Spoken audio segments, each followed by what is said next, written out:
식사들 하셨습니까? 턴테이블 3탄, 쓸만한 턴테이블 고르기. 턴테이블 입문자들을 위한 입문 가이드를 이제 말씀을 좀 드리겠습니다. 순서는 한 10개 정도의 카테고리로 나눠서 말씀을 드리려고 그러는데요. 어떤 턴테이블이 좋은 턴테이블인가, 그리고 턴테이블 용어 정리, 그 턴테이블 어떤 것이 중요한지에 대해서도 좀 말씀을 드리고요. 중고 턴테이블을 고르는 요령, 그리고 쓸만한 입문형 중고 제품들이 어떤 것이 있는가에 대해서 좀 말씀을 드리겠습니다. 그리고 턴테이블이 국산도 있습니다.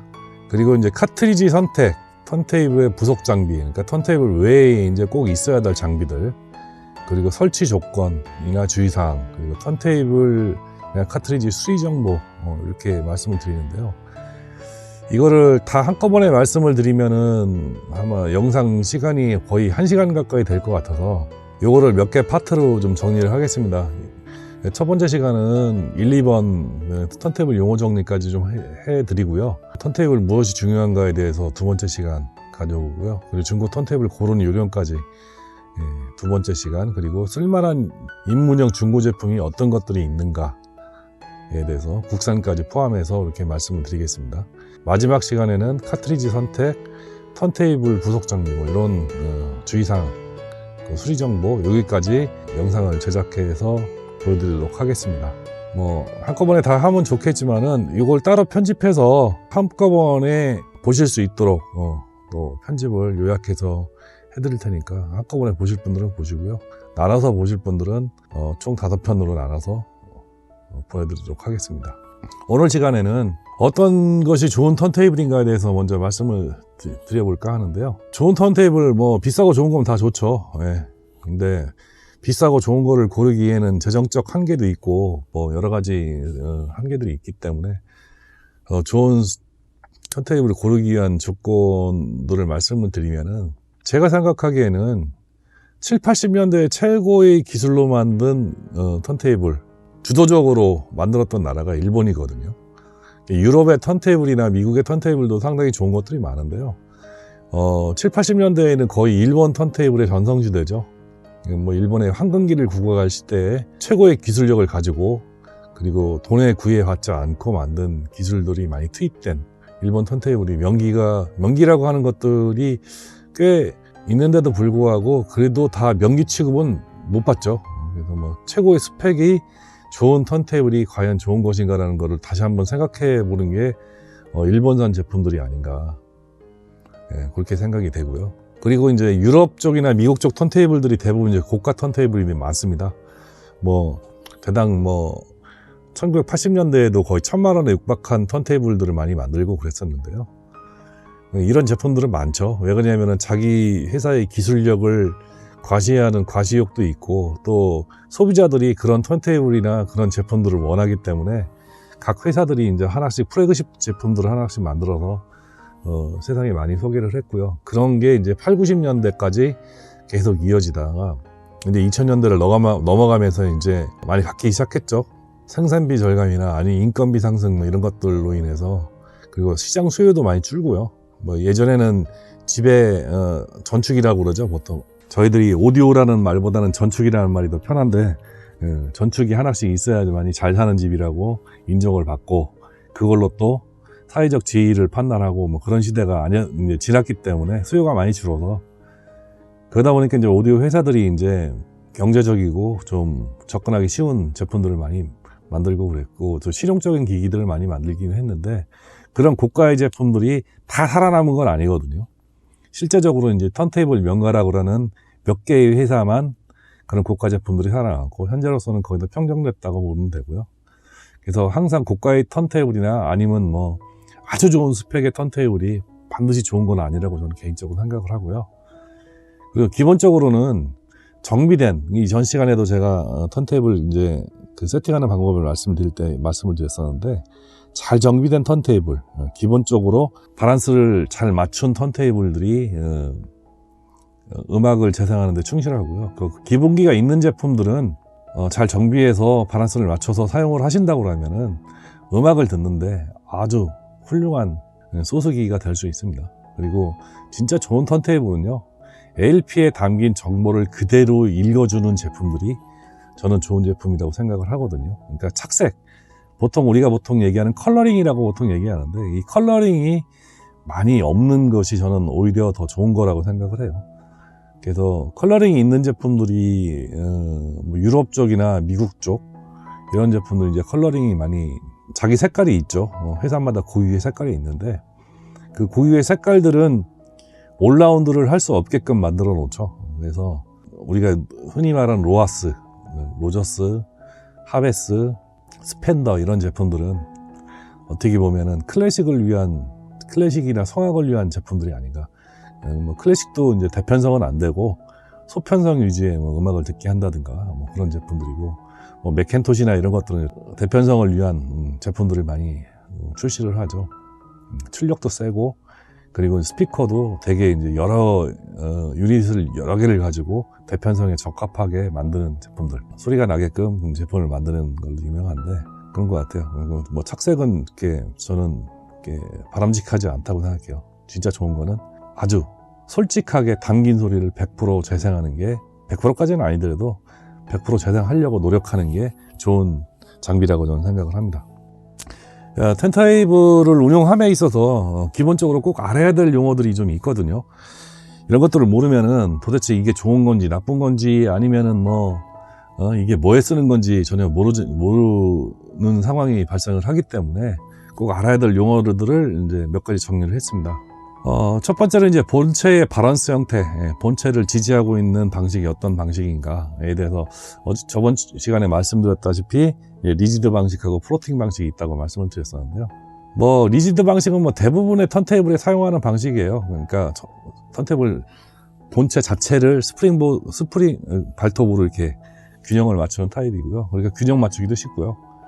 그리고 이제 플로팅 타입은 이제 플래터와 톤암만 스프링보드에 올라가 있는 거죠. 그러니까 본체하고 플래터와 톤암이 따로 떨어져 있는 거죠. 그래서 본체에서의 진동을 영향이 이 톤암이나 플래터에 직접적으로 전해지지 않게끔 만든 타입들이죠. LP12나 뭐 이런 것들, 타라는 회사가 되게 그런 쪽으로 유명하고요.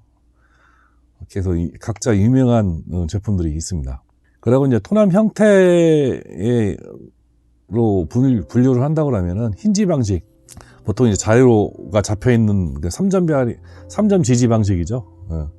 3점 지지 방식으로 자이로 형태의 구조를 가지고 자유스럽게 아래 위로 움직일 수 있는 구조를 가지고 있는 게 힌지 방식이고요. 피법 방식은 이제 1점 지지죠. 바늘 위에 이제 균형을 맞추고 있는 형태의 지지 방식. 이것도 유명한 톤암들이 많습니다. 리니어 트래킹이라는 방식이 있는데, 요거는 소리꼴을 따라 톤암이 직접 움직이는 그런 형태의 방식이 있습니다. 그래서 요것들은 이제 80년대 그 정도의 한 전성기를 누리다가 지금은 이제 거의 많이 없어졌죠. 클리어 오디오, 골드분투 이런 회사들이 좀 톤암을 만들었었는데 지금은 이제 거의 이제 사라진 방식이고요. 옆에 있는 사진에 보다시피 이렇게 톤암이 전체적으로 움직일 수 있게끔 만들어진 게 이제 리니어 트래킹 방식이고요. 무게 밸런스 형태로 분류를 하자고 하면은 스태틱 밸런스, 그러니까 무게 추로만 균형을 유지하는 방식이죠. 그러니까 톤암이 앞에 있는 카트리지하고 무게 추만으로 이렇게 균형을 유지하는 방식이고요. 다이나믹 밸런스는 뭐냐면은 스프링으로 균형을 유지하는 방식인데, 스프링으로 균형을 유지하는 방식들이 되게 제작이 어렵고 고가의 톤암들이 많아요. 되게 유명한 SME의 시리즈 V 같은 이런 형태의 톤암들이 이제 그런 톤암에 포함되고요. 그리고 일본산 제품들 중에서도 DP5L도 다이나믹 밸런스 방식인데, 일본 제품들이 그런 다이나믹 밸런스를 쓰는 제품들이 꽤 좀 있습니다. 이렇게 두 가지 방식이 있다고 보시면 될 것 같고요. 그리고 이제 구동 방식, 그러니까 플래터를 돌려주는 방식이 이제 에 따라서 이제 여러 가지 형태가 있는데, 크게 이제 세 가지 정도로 됩니다. 다이렉트 드라이브, 벨트 드라이브, 아이들러. 제일 먼저 이제 발명이 된 거는 이제 아이들러 방식이죠. 50년대 이제 아이들러 방식이라고 그래갖고, 플래터를 모터에서 고무 바퀴로 이렇게 플래터를 돌려주는 방식이죠. 이 방식은 이제 스타트가 빠르고 이제 소음이나 이제 그런 것들을 없앨 수 있는, 기어 방식은 이제 기어가 돌아가면서 소음이 나겠죠. 기계 소음이 이제 톤암을 통해서 소리로 전달되는데, 이 중간에 이제 아이들러를 사용하기 때문에 소음이 많이 줄어들고 하기는 하지만은 플래터하고 아이들러하고의 그 간격 문제라든가 뭐 그런 가공하는 게 굉장히 힘든 방식입니다. 그래서 많은 제품들이 나오지는 않고요. 되게 유명한 이제 가라드 301, 토렌세 124 이런 것들이 이제 이 아이들러 방식인데, 이 아이들러 방식의 턴테이블을 좋아하시는 분들이 있어서 아직도 되게 명기 턴테이블로 인정을 받고 많이 사용을 하고 있죠. 가격도 그렇게 싸지는 않습니다. 아직도 굉장히 비싸고요. 그리고 두 번째로는 이제 벨트 드라이브 방식인데요. 벨트 드라이브 방식은 뭐 단순하게 생각한다 그러면 이제 플래터를 고무로 된 벨트로 돌려주는 거죠. 이거는 뭐 SMB도 높고 와우앤 플로터도 좋고 다 좋은데, 단점은 이제 모터 풀리하고 플래터하고 간격 그 사이에 고무 벨트가 들어가기 때문에 고무 벨트가 플래터를 당기는 힘 때문에 스핀들이 편마모가 일어날 수 있는 그런 방식이기도 합니다. 그래서 요 1번과 첫 번째 아이들러 방식하고 벨트 드라이브 방식의 장점만을 혼합해서 만든 방식이 이제 다이렉트 드라이브 방식, 70년대 테크닉스에서 처음 개발했다고 그러는데요. 스핀들 자체를 모터로 바로 돌려주는 형태죠. 스핀들의 이제 그 모터 축이 이제 스핀들 역할을 하는 방식이긴 한데, 스타트도 빠르고 뭐 와우 플로터나 아니면 SMB도 상당히 좋고 기계적인 마모. 그러니까 스핀들이 대부분 보면은 벨트 드라이브 방식을 보면은 스핀들이 그 축 속에 이렇게 들어가 있거든요. 그래서 거기는 이제 기름을 넣어서 회전 저항을 적게 만드는, 줄여주는 그런 역할을 하거든요. 거기에는 그 축하고 그 스핀들하고 꽂히는 부분에는 뭐 베어링이나 그런 게 들어가지 않아요. 마찰을 줄여주게끔 이렇게 만드는데, 오래 사용하다 보면 거기가 닳아서 이제 유격이 생기죠. 다이렉트 드라이브 방식 같은 경우에는 모터 축 자체가 스핀들 역할을 하기 때문에 축이 흔들리는 경우는 거의 없죠. 그리고 뭐 기계적으로 뭐 스핀들이 마모가 돼갖고 뭐 플래터가 움직인다든가 이런 경우가 없기 때문에 굉장히 기계적으로 완성도가 높은 방식이긴 한데, 다만 모터가 수명을 다했을 때는 고칠 방법이 없습니다. 모터 수명이 있습니다.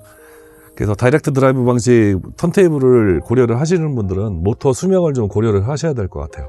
이렇게 세 종류 정도가 있고요.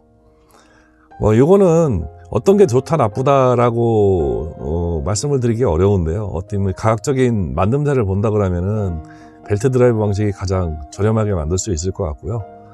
그리고 뭐 다이렉트 드라이브 방식이 가장 비쌀 것 같은데 실제적으로는 그렇지 않죠. 벨트 드라이브 방식도 굉장히 비싼 제품들이 있고, 그리고 뭐 다이렉트 드라이브 방식은 대부분 가격이 위에 아이들러나 아니면은 벨트 드라이브 방식에 비해서 좀 가격이 저렴한 편이죠. 좀 아이러니한 상황이긴 하죠. 그리고 이제 보통 SMB라고 보통 얘기하는데, 이건 신호대 잡음비, 잡음 속에서 신호의 그 원래 수록된 신호의 상대적 크기를 이제 SMB 데시빌로 이제 나타내는 방법이고요. 그리고 와우 앤 플로터라고 그러는데, 와우는 느려지는 거, 플로터는 빨라지는 거니까 빨라졌다 느렸다 하는 맥놀이 현상, 뭐 럼블 현상 이런 거를 이제 와우 앤 플로터라고 그러는데, 보통적으로 인간이 느낄 수 있는 거는 0.2% 정도 된답니다. 1kHz에서 민감한 상태에서 사람이 검청을 했을 경우에 0.08 정도까지는 느낀다고 합니다. 네. 이건 과학적으로 증명된 내용인데, 대부분 이제 뭐 SMB가 0.2보다 나쁜 턴테이블들은 거의 없을 거예요. 거의 없고요. 대신에 이제 0.08보다는 나쁜 턴테이블이 많은데, 웃긴 거는 뭐냐면 앞에 얘기했던 벨트 드라이브 방식이나 아이들러 방식 같은 경우에는 0.08이 안 되는 턴테이블들이 명기에 속해 있는 턴테이블이 꽤 있습니다. 그래서 못 느낀다는 얘기죠, 결국은. 어지간한 중급 정도 되는 턴테이블이나 아주 저가의, 아주 그냥 뭐 턴테이블 흉내 맞는 제품 아니고서는 와우 앤 플로터나 아니면은 뭐 SMB 같은 경우는 신경을 안 쓰고 들어도 되실 거예요. 들으시는 데는 문제가 없을 거라고 저는 생각을 하고요. 그리고 이제 우리가 보통 이제 바늘이라고 표현하는 이제 구조를 본다고 하면은 코일과 이제 그 자석으로 이루어진 구조죠. 뒤에 이제 카트리지 구조를 따로 제가 MM하고 MC를 설명을 드릴 텐데, 보통 생김새가 저렇게 생겼습니다. 그리고 이제 바늘 팁을 보통 말씀을 하실 때는 그냥 바늘 그렇게 얘기하시는데, 바늘 실제 이제 팁 끄트머리가 이제 스타일러스라고 그러는데, 스타일러스가 통상은 이제 다이아몬드로 가공된 게 많고요. 그게 세라믹이나 기타 다른 걸로 가공된 거, 마그네슘인가 뭘로 가공된 것도 있긴 한데, 싸구려는 세라믹으로 가공된 것들이 많고요. 그리고 좀 고가의 바늘이나 중급 이상 되면 스타일러스가 대부분 다이아몬드로 되어 있습니다. 그리고 그 다이아몬드를 잡고 있는 그 파이프를 컨틸러버라고 보통 얘기를 하거든요. 알아두시면 좋은 내용입니다, 이런 것들은. 근데 이제 MM하고 MC 카트리지를 보신다고 한다면, MM은 아까 스타일러스가 이제 스타일러스 끝에 이제 자석이 붙어 있고 그 본체하고 연결 부분이 댐퍼라고 그래. 고무로 된 댐퍼라는 게 있고, 그리고 그 댐퍼를 지나서 이 컨틸러버가 움직이는 그 양에 따라서 뒤에 있는 코일로 이제 전기가 발생돼서 음을 재생하는 형태로 되어 있고요. MC 카트리지는 컨틸러버에 직접적으로 코일이 감겨 있습니다. 차이가 있죠. 자석은 고정이고, MM은 자석이 움직이죠. 그래서 MM을 무빙 마그넷 방식이라고 그러고, 그리고 MC는 무빙 코일이라고 합니다. 코일이 움직이는 건 MC고 자석이 움직이는 MM이라고 보시면 되는 거죠. 여기서 이제 MC하고 MM의 결정적인 차이가 뭐냐면은, 바늘을 교환할 수 있느냐 없느냐 차이죠. MC형 카트리지가 바늘을 교환할 수 있는 방식은 없습니다. 왜 그러냐면 컨틸러버에 직접적으로 코일이 감겨져 있기 때문에 바늘을 교환할 수 없는 구조죠. 구조 자체가. 그 차이가 좀 있고요. 그리고 이제 요 MM하고 MC 장단점에 대해서는 뒤에 가서 한 번 더 말씀을 드리고요. 치마비라고 그러는데, 치마비라는 게 트래킹 포스라고 이제 설명서에 대부분 써 있을 겁니다. 그러니까 스타일러스가 LP를 누르는 힘, 그러니까 바늘이 LP를 누르는 힘, 이제 적정 치마비라고 그러는데, 전 시간에 그 밸런스를 맞추는 편에서 말씀을 드렸다시피 상당히 중요합니다. 치마비 높으면은 스타일러스가 LP 판을 너무 심하게 눌러버리면은 결국은 LP 판하고 스타일러스하고 접촉돼서 소리가 생기는 건데, 결국은 접촉이 너무 강하게 되면은 무게가 실려버리면은 결국은 판이 마모가 되겠죠.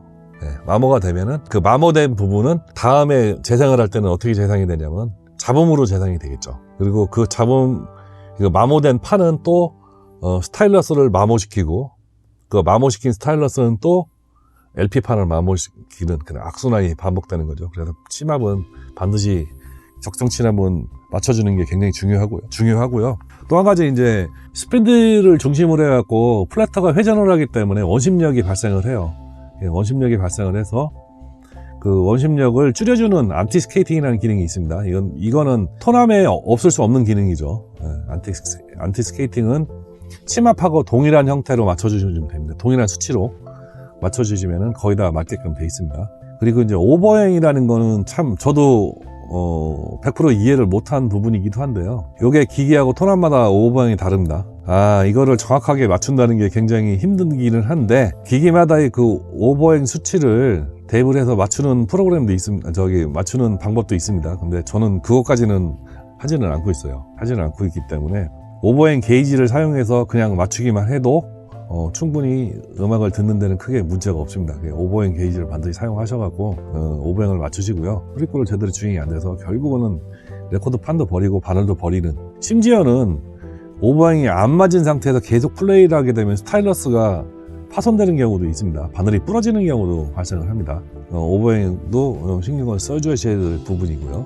그리고 이제 중요한 게 뭐냐면은 LP판의 소리꼴에 수록된 소리하고 우리가 귀로 듣는 소리로 바꿔주는 거를 이제 방식이라고 그럴까요? 그러니까 우리 현대로 얘기하면 MP3 같은 방식. 그러니까 MP3도 어차피 압축된 파일을 다시 풀어서 아날로그로 재생을 해줘야 되는데, 코드도 마찬가지, LP도 마찬가지로 압축되지는 않았지만은 그 후속된 소리가 다시 이제 포노 이퀄라이저를 통해서, 그리고 앰프를 통해서 우리가 들을 수 있는 아날로그 시로로 바꿔주는 걸 이제 그 신호의 규약을 RIAA라고 그러는데, 미국 음반산업협회의 약자랍니다.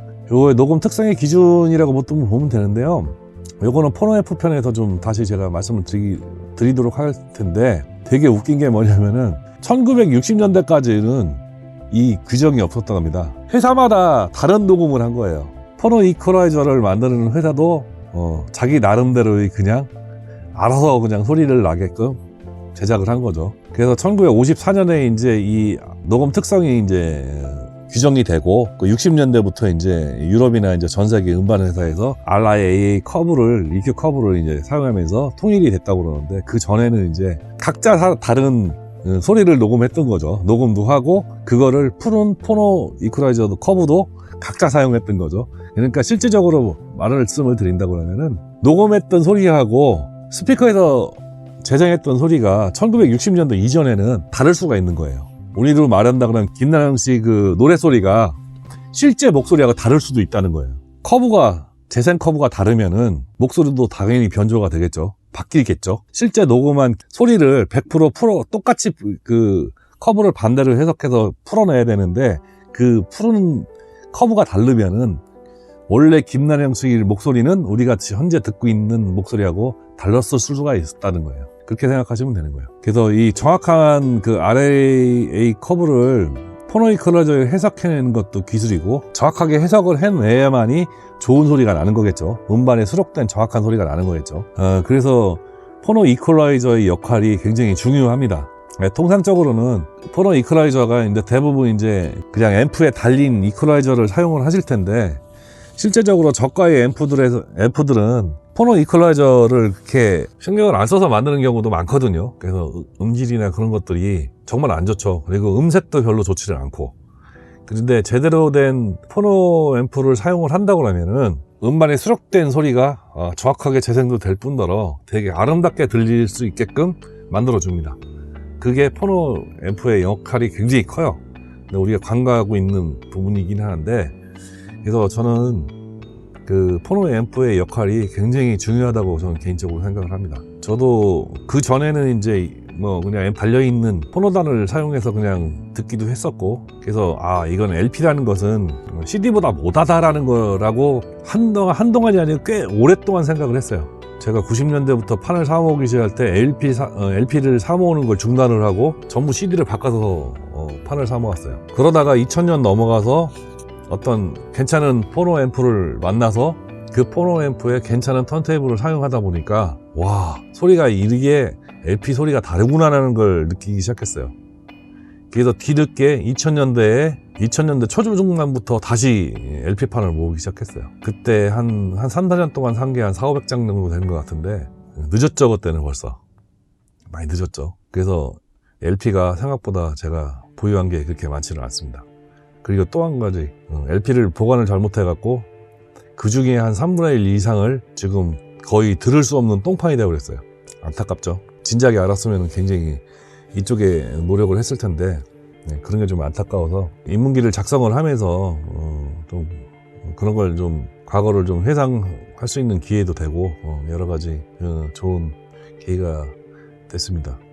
그리고 여러분들은 저 같은 과오를 범하지 않게끔 하기 위해서 내용을 너무 방대하게 준비를 하다 보니까 조금 어려울 수도 있고, 초심자들한테는 좀 어려울 수도 있고, 내용이 너무 많아졌어요. 어쩔 수 없이 4개의 블록으로 끊어서 영상을 만들 수밖에 없는 점 양해 부탁드리겠습니다. 오늘은 여기까지 턴테이블 용어 정리와 어떤 턴테이블이 좋은가에 대해서 말씀을 드렸고요. 다음 시간에는 턴테이블 무엇이 중요한가, 그리고 중고 턴테이블을 고르는 요령, 요거 2가지에 대해서 말씀을 드리겠습니다. 감사합니다.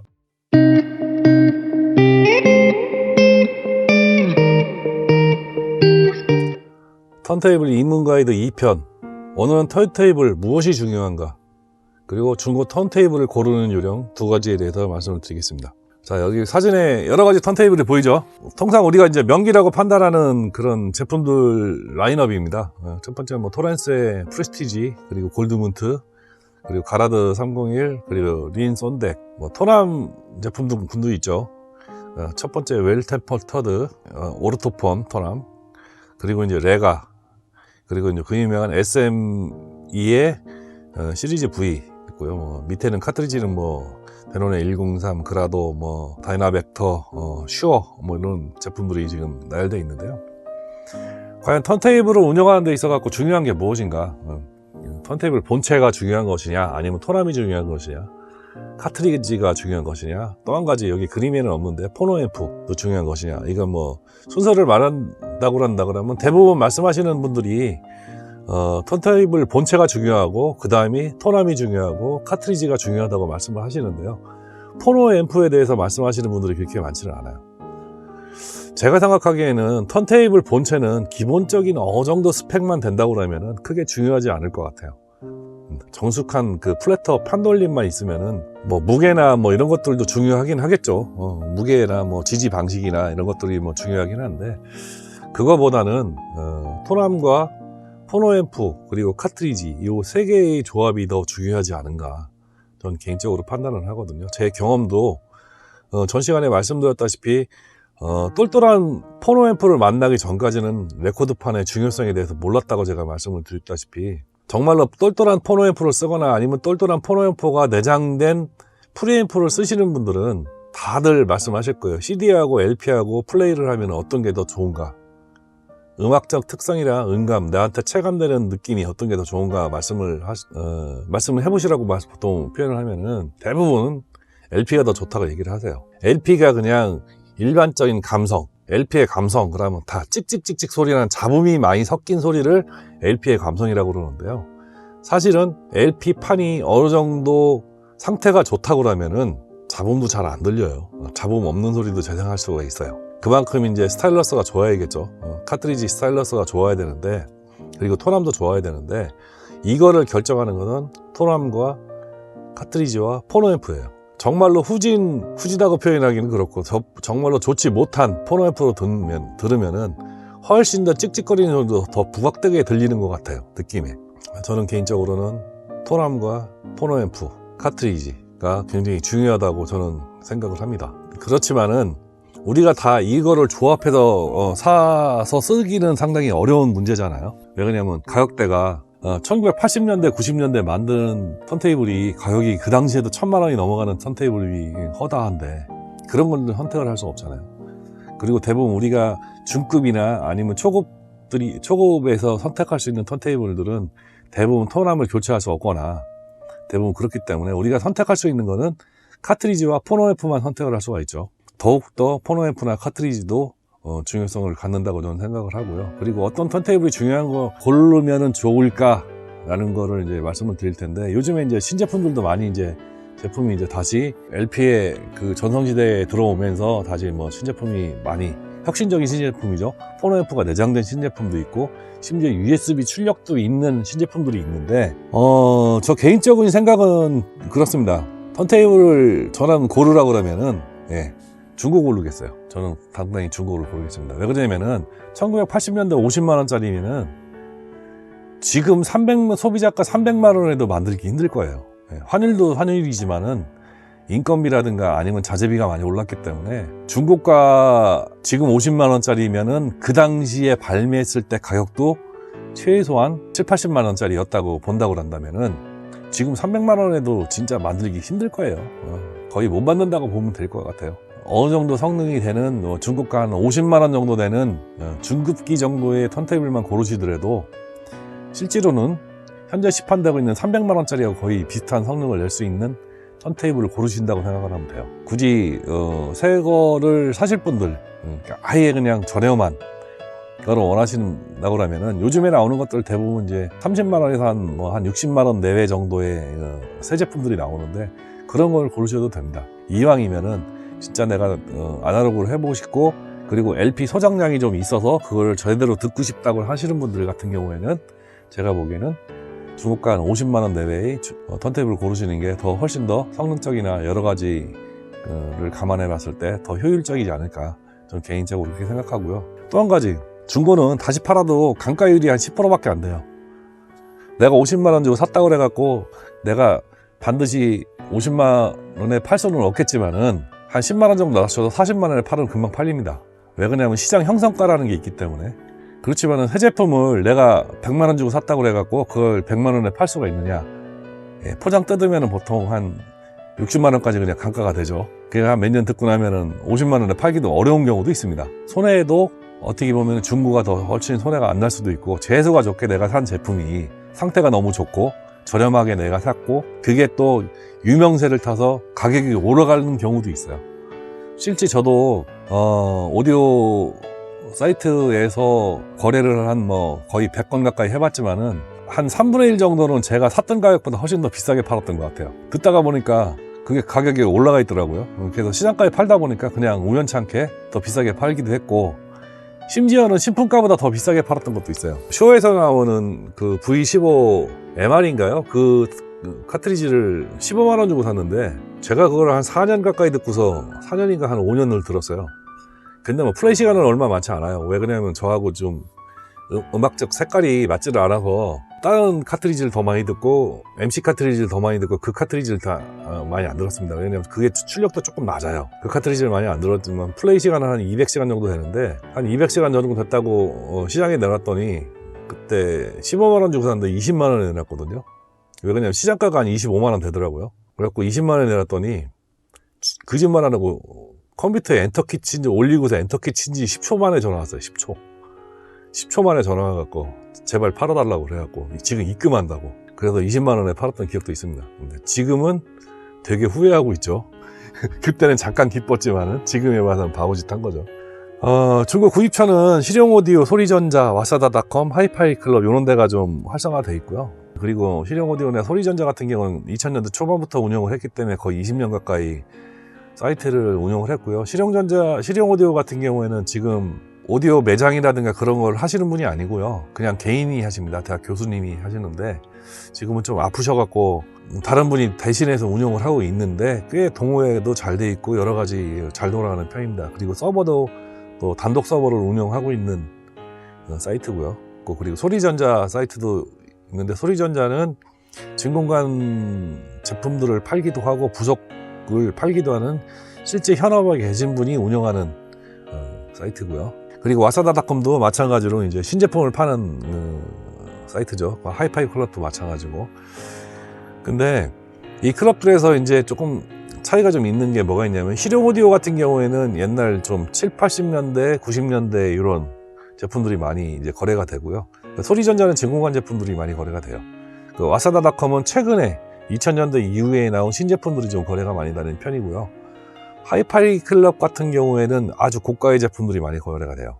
뭐 수천만 원짜리도 뭐 그냥 바로바로 팔리는 경우도 봤습니다.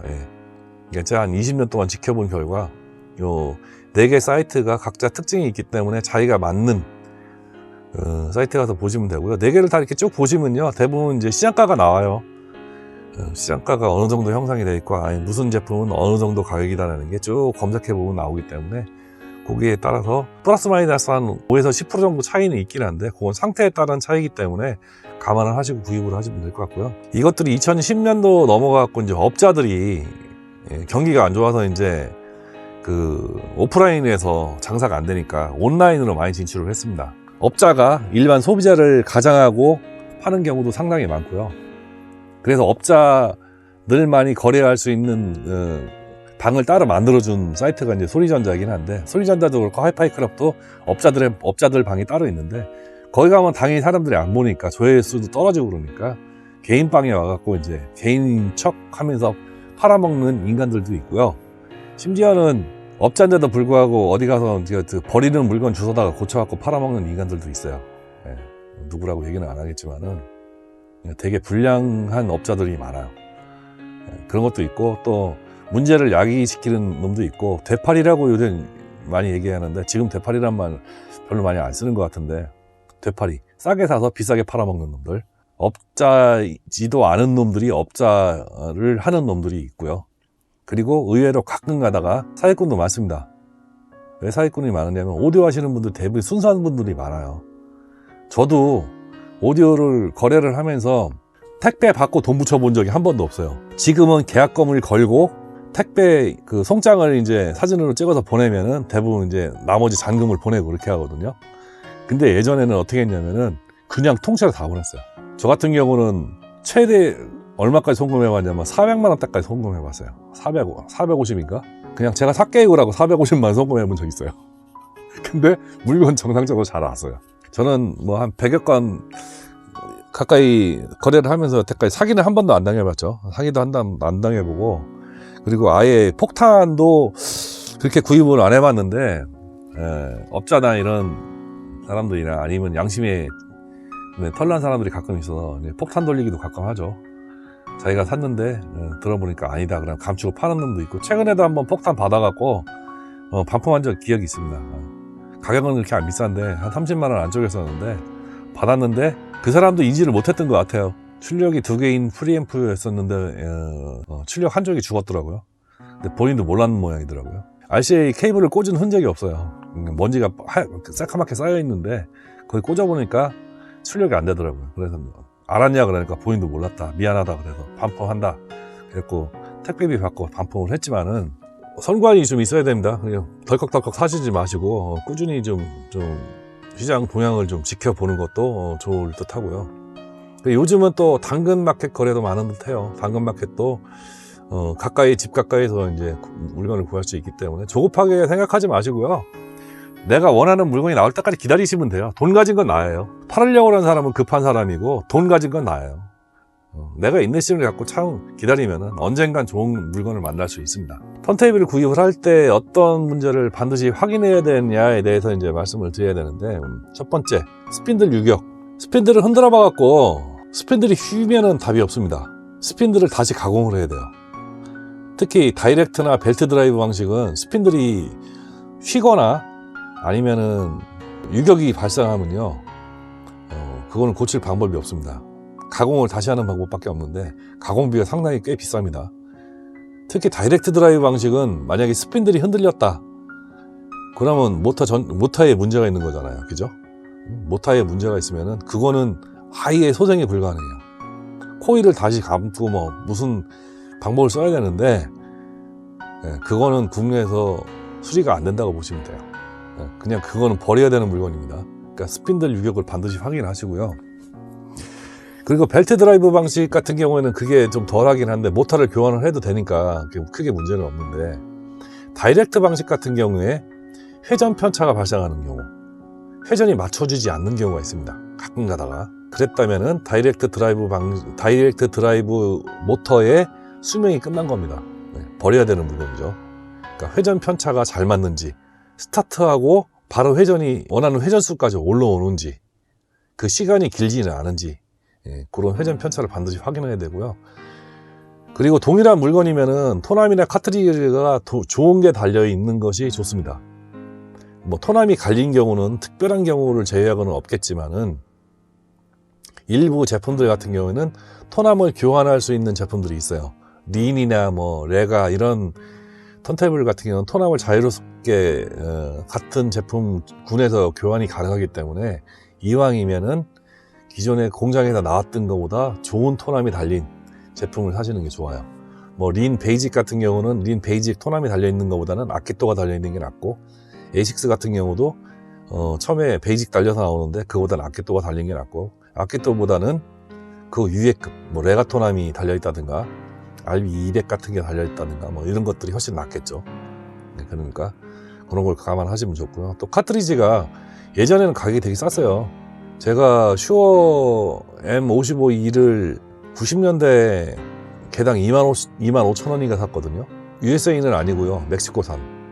멕시코산은 25,000원씩 주고 샀는데, 그 25,000원짜리가 지금은 10몇만 원, 20만 원이 막 가요. 이렇게 넘어가고 있죠. 말도 안 되는 소리인 것 같은데, 카트리지 가격이 굉장히 많이 올랐습니다. 지금 제가 주력으로 듣고 있는 오르토폰 OM30 슈퍼 같은 경우도 저걸 12만 원 인가 주고 산 것 같아요. 가격표가 찍혀 있거든요. 12만 원 주고 샀고, 슈어 V15 MR인가 그게 15만 원, OM30이 12만 원 이렇게 두 개를 샀던 것 같은데, 그 당시에 같은 날. 근데 OM30이 더 좋아서 OM30을 많이 듣고, 그리고 이제 그 뒤에 이제 2000년 넘어서 오르토폰 MC30 슈퍼 2를 사갖고 그 슈퍼 2를 많이 듣느라고 많이 안 들었죠. 그랬는데 지금 뭐 V15 MR 같은 경우는 중고가 거의 없죠. V15 같은 경우도 꽤나 비싸고요. 울트라 500 같은 경우도 슈어 울트라 500도 그 당시에는 뭐 20-30만 원 정도 했던 것 같은데, 지금은 뭐 부르는 게 값인 것 같더라고요. 그러니까 카트리지가 가급적 고급이 달린 게 좋습니다. 왜냐면 카트리지를 교환한 경우가 많기 때문에, 왜냐면 바늘 부러지면 보통 교환한다고 생각을 해서 카트리지 전체를 교환한 경우가 많을 겁니다. 8, 90년대 제품들은. 그리고 TV 스타일러스가 제대로 있고 컨트롤 레버가 휘지 않은 그런 제품을 골라야 되고요. 그리고 작동기구, 리프트 업다운이 되거나 아니면 리턴 기능이 있는 턴테이블들 같은 경우는 작동을 한번 해봐서 반드시 그게 오작동을 하지 않고 제대로 작동을 하는지 확인을 해야 됩니다. 대부분 속에 있는 부품들이 플라스틱으로 되어 있기 때문에 그게 작동을 안 하면은 결국은 무슨 얘기냐면은 부품이 파손됐다는 얘기거든요. 재생이 안 됩니다. 비싼 제품들도 뜯어보면은 소알맹이 그 기어들이 대부분 플라스틱으로 되어 있어요. 플라스틱 이빨이 나가거나 그러면은 당연히 리턴 기능이나 리프트 기능이 안 될 경우가 있거든요. 그럴 경우에는 수리가 곤란합니다.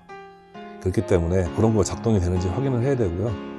그리고 너무 오래된 물건이나 80년 이전 물건, 너무 오래된 물건들, 그런 것들은 좀 고려를 하시는 게 좋아요. 초보자 입장에서는. 그리고 80년대 이상 물건만 좀 확인을 하시고, 또 외관 상태가 굉장히 안 좋은 제품들이 굉장히 있어요. 이거는 어디서 굴러먹었는지 모를 정도로 외관이 험한 월남전 갔다 온 제품들이 있는데, 이런 것들은 대부분 뭐냐면은 업소용이에요. 업소용에 썼거나 아니면 주인이 많이 바뀌었다든가 사랑을 못 받은 물건이죠. 그런 물건은 좀 피하세요. 그냥 일반적으로 사용을 하다가 이사 가서 이사 다니다가 조금 이렇게 좀 부딪히고 이럴 정도, 그리고 자연 파손, 특히 이제 턴테이블 뚜껑 같은 경우에는 플라스틱 아크릴로 되어 있기 때문에 잘 깨져요. 그런 것들 좀 금간 거는 괜찮은데, 뭐 심하게 찍혔다든가 아니면은 뭐 잔 스크래치가 굉장히 많이 나 있다든가, 뭐 아니면 심지어 도색이 뻗겨졌다든가, 이런 것들은 걸으시는 게 좋습니다. 그리고 이것도 저것도 나는 자신이 없다, 이거 어떻게 구해야 될지 모르겠다, 그러시면은 정상적인 오디오샵을 이용해서 구매를 하시면은 나중에 반품할 때 통상적으로 한 20에서 20%?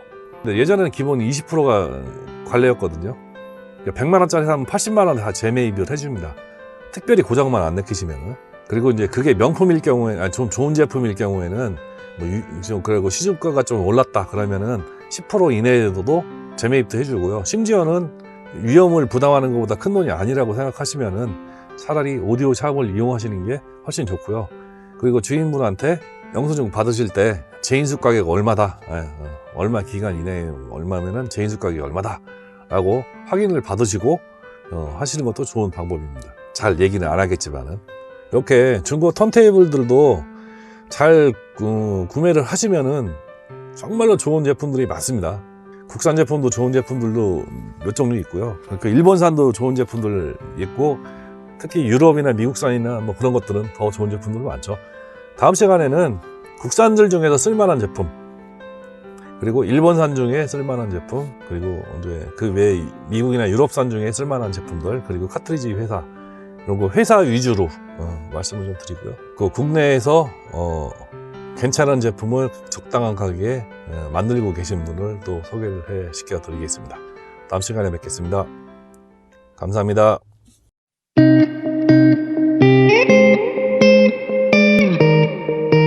안녕하십니까. 턴테이블 입문 가이드 오늘 세 번째 시간, 쓸만한 입문형 중고 제품, 국산 턴테이블에 쓸만한 제품 소개시켜드리는 시간 갖도록 하겠습니다. 전 시간에 중고 턴테이블 고르는 요령을 말씀을 드렸었는데요. 자, 오늘은 회사를 중심으로 어떤 회사들이 있는가, 국내 회사와 그리고 일본 회사, 유럽이나 미국 회사를 중심으로 쓸만한 턴테이블들 말씀을 드리겠습니다. 자, 10만원대에서 20만원대 중고 국산들이 이제 대부분 판매가 되고 있는데요. 국내에 이제 인켈, 롯데, 태광, 아남이 이제 이런 국내 생산 제품들이 있었죠. 그리고 뭐 샤프, 일부 이런 것들도 있었는데, 이 네 가지 회사가 이제 주력이죠. 주력의 플래그십 모델들이 있습니다.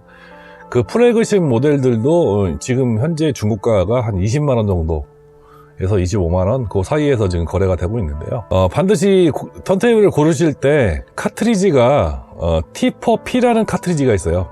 토남 헤드쉘이 없고 헤드쉘에 직접 그 카트리지를 꽂아서 쓰는 형태의 카트리지가 있거든요. 여기 사진에 보이는 형태의 카트리지인데, 이런 토남을 가진 턴테이블은 절대로 고르지 마세요. 왜 그러냐면 지금 현재 T4P 카트리지가 거의 생산이 안 되고 있습니다. 그래서 호환 바늘을 찾기가 되게 힘들어요. 이런 턴테이블을 고르시면은 현재로서는 카트리지를 교환할 수 없는 포함이 되는 거죠. 그 카트리지 바늘이 부러졌던가 컨트롤 레버가 부러지거나 뭐 그러면은 다시 사용하기가 힘듭니다. 그 턴테이블 거의 버려야 돼요. 그렇기 때문에 요 TP4 카트리지가 달린 것은 가급적인 고르지 않으셔야 됩니다. 그리고 제조된 지 오래된 제품이 많아서 좀 신중하게 고르셔야 되고요. 암대가 플라스틱으로 된 제품들은 고르지 마십시오. 최소한 못해도 스테인리스나 알루미늄으로 된 제품들을 고르셔야지만이 후회가 없으십니다. 그리고 가격이 대부분 지금 거의 뭐 바닥을 치고 있기 때문에 지금 국내 플래그십기를 구하신다고 하면은 꽤나 좋은 선택이 될 수도 있어요. 그 외에도 이제 10만원 초반에서 이제 중반 정도의 뭐 재수가 좋으면은 10만원이 안 되는 가격에도 고를 수 있는 괜찮은 턴테이블들이 있는데요. 인켈에는 DD 시리즈가 있습니다. DD가 이제 다이렉트 드라이브의 약자이긴 한데 그 DD 시리즈 턴테이블과 PM 시리즈, 뭐 PS 뭐 이런 이외에는 고르지 마시고요. PM 시리즈. 그러니까 플래그십은 PM 8500G라는 제품이 있습니다. 그리고 인켈은 상표는 인켈로 나갔지만 원래는 동원전자 그리고 나중엔 해태로 바뀌었지만은 동원전자의 턴테이블 직접 생산을 했습니다. 그리고 그래서 좋은 턴테이블들이 많아요. DD 시리즈 마찬가지고 PM 시리즈 마찬가지고 괜찮게 만든 턴테이블이 굉장히 많고 이 턴테이블들이 미국의 그 셔우드나 아니면은 일본 쪽에도 많이 수출이 됐기 때문에 괜찮은 턴테이블이 많습니다. 그래서 DD, PM 시리즈는 괜찮은 턴테이블입니다. 그리고 롯데는 PL 시리즈가 있고 LP 시리즈가 있거든요. PL하고 LP 시리즈는 일본 파이오니어 제품을 들여와서 국내에서 조립해갖고 메이드 인 코리아라고 그냥 팔아먹은 제품이기 때문에 실제적으로는 파이오니어 제품이에요. 파이오니어도 중가대 턴테이블들이 상당히 라인업이 탄탄합니다. 이따 나중에 이제 일본 제품을 말씀드릴 때도 이제 파이오니어를 말씀을 드리겠지만은 굉장히 잘 만든 턴테이블이 많습니다. 특히 LP2000 같은 경우는 지금도 괜찮은 턴테이블로 인정을 많이 받고 있는 편이고요. PL이나 LP 시리즈는 괜찮은 턴테이블이라고 저는 개인적으로 생각을 하고요. 특히 PL 시리즈는 제가 파이오니어 이제 오리지널 파이오니어를 들어봤었는데 중가격대의 턴테이블이었었는데 그냥 들을만 합니다. 나쁘지는 않아요. 가격은 제 가격 합니다. 그리고 이제 태광이라는 회사는 이제 TP, CP 시리즈가 괜찮은데 요거는 일본산을 카피한 제품인데 아마 제조는 동원이나 해태에서 제조해줬지 않을까 싶은 생각이 들고요. TP1100이라는 제품이 있는데 요거는 해태에서 제조한 그 해태 생산품하고 라벨만 틀린 제품입니다. 그래서 요것도 꽤나 괜찮은 플래그십이고요. 아람에서 이제 SL 시리즈, 실제로는 이제 일본의 그 테크닉스 제품을 들여와서 알펙스 테크닉스라고 찍어서 팔아 먹었기 때문에 아람도 기본기가 괜찮은 턴테이블들이 상당히 많습니다. 실제적으로 테크닉스하고 모델명도 공유를 하죠. SL 시리즈는 똑같이 SL 시리즈로 공유를 하고요. SLQ30D 같은 제품들도 꽤 좋은 제품이라고 알고 있습니다. 그 외에 이제 없어진 회사, 뭐 다 없어진 회사이긴 한데, 대한전선 오릭스라는 제품들이 아직도 좀 있습니다. 이게 버무전자에서 만들었다는 얘기가 있는데, 그건 좀 너무 오래돼서 거의 구하기도 힘들고 가끔 시장에 나오기는 하는데, 선택은 안 하시는 게 좋을 것 같고요. 서움전자, 스트라우트, 천일사는 별표 전축이죠. 대한전선, 서움전자, 천일사 요 회사들이, 천일사는 나중에 이제 태광으로 인수가 됐지만은, 어떻게 보면은 국내 오디오 산업의 발판을 만든 회사들이 아닌가 싶은 생각이 들어요. 왜 그러냐면은 이 회사들이 오디오를 굉장히 많이 만들어서 외국에 이제 OEM으로 수출도 하고 ODM으로도 수출도 하고 그랬던 회사들이거든요. 그리고 이제 60, 70년대에 이제 천일사하고 양대 산맥했던 성우전자, 독수리표라는 턴테이블도 아직 존재하는 걸로 알고 있습니다. 그래서 아예 저렴한 걸 입문하실 분들은 쓸만한 국산 제품들을 고려해 보시는 것도 좋을 듯 합니다. 그리고 아직도 이것들은 80년대 중반이나 90년대에 제조된 제품들이 많아서요. 아직도 쌩쌩하게 잘 굴러가는 것들도 많고요. 그리고 대부분 되게 비싼 제품이었기 때문에 사용량이 많지를 않아요. 폼으로 그냥 세트 통으로 이렇게 탁 집에 갖다 놓고 웅장하게 갖다 놓고 폼만 재갖고 대부분 그런 분들 뭐 레코드판 많아요. 많아봤자 한 10장 뭐 내외 주연리 뭐 이용 뭐 나훈아 뭐 조용필 이런 거 몇 장 갖고 계신 분들이 많았기 때문에 플레이 시간은 그렇게 많지도 않고 쓸만한 제품들이 아직도 많이 굴러다니고 있습니다. 그러면은 적당한 일본산 턴테이블이 어떤 것들이 있는지 한번 알아볼 텐데요. 뭐 8, 90년대는 아시다시피 일본이 굉장히 경제 호황기였죠. 거의 뭐 전 세계의 100대 회사 중에서 뭐 한 60개 정도가 일본 회사일 정도로 8, 90년대는 일본 호황기였기 때문에 좋은 제품들이 상당히 많습니다. 적당한 거를 고르실 때 반드시 80년대 이후에 생산된 제품을 고르셔야 됩니다. 80년대 이전 제품을 고르시면은 너무 오래된 시간을 사용했기 때문에 고장률이 많을 수가 있기 때문에 80년대 이후에 생산된 제품을 좀 고르시고요. 전 시간에 얘기했다시피 업소용으로 사용된 흔적들이 있는 것들, 외관이 험한 것들은 가급적 고르시지 않는 게 좋을 것 같습니다. 그리고 30에서 한 50만원 정도 되면 중급형을 충분히 구입을 하실 수가 있고요.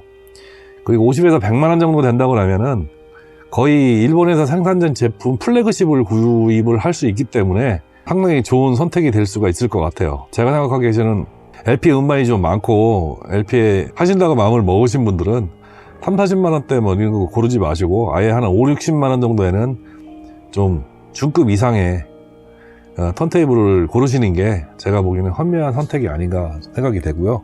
자, 그러면은 일본 회사별로 어떤 기종들이 있는가 살펴볼 텐데요. 요거는 제 경험치하고 그리고 오디오 헤리티지라는 그 일본 그 사이트가 있습니다. 그 사이트에서 발췌한 내용들 일부 포함이 되어 있습니다. 먼저 오디오 테크니카를 먼저 알아볼게요. 오디오 테크니카는 뭐 여러분들 아다시피 뭐 파나소닉 그룹이죠. 파나소닉 내셔널 그리고 테크닉스, 오디오 테크니카 이렇게 생산을 하는 제품인데요. 오디오 테크니카는 대부분 이제 방송용 전문 프로페셔널 제품들을 만들었고요. 그리고 오디오 테크닉스라는 제품은 이제 그 일반 가정용을 만들었었는데 테크닉스는 현재 없어졌습니다. 회사가 없어졌고요. 오디오 테크니카도 이제 오디오 부분에서 철수를 한다고 그러는데 아마 중국에서 일부 생산을 해서 이제 전 세계에 지금 발매를 해서 신제품들이 상당히 많이 나오고 있죠. 예전에 이제 SL 1200을 모디파이한 제품도 현재 한 40만원 대 그 정도 이제 신규 발매를 해서 지금 제품을 판매를 하고 있고요. 옛날 제품은 카트리지하고 포노 앰프가 유명합니다. 플래그십이 AT33이죠. AT33 이제 플래그십 MC형 카트리지고요. 그리고 이제 기본적으로 이제 저가형 카트리지를 많이 만들긴 했었는데 지금도 명품으로 인식되는 제품들이 많습니다. 그리고 CEC라는 회사가 있습니다. CEC라는 회사가 있었는데 CD 플레이어가 이제 주종목이죠. 근데 이제 국내에 아마 90년대에 일부 좀 수입을 했었던 모양이에요. 테크닉스 형태의 제품을 카피를 한 제품을 이제 국내 이제 좀 저렴한 DJ용 업소용으로 이제 해서 국내 수입 판매를 했었는데 현재 좋은 제품은 굴러다니지 않습니다.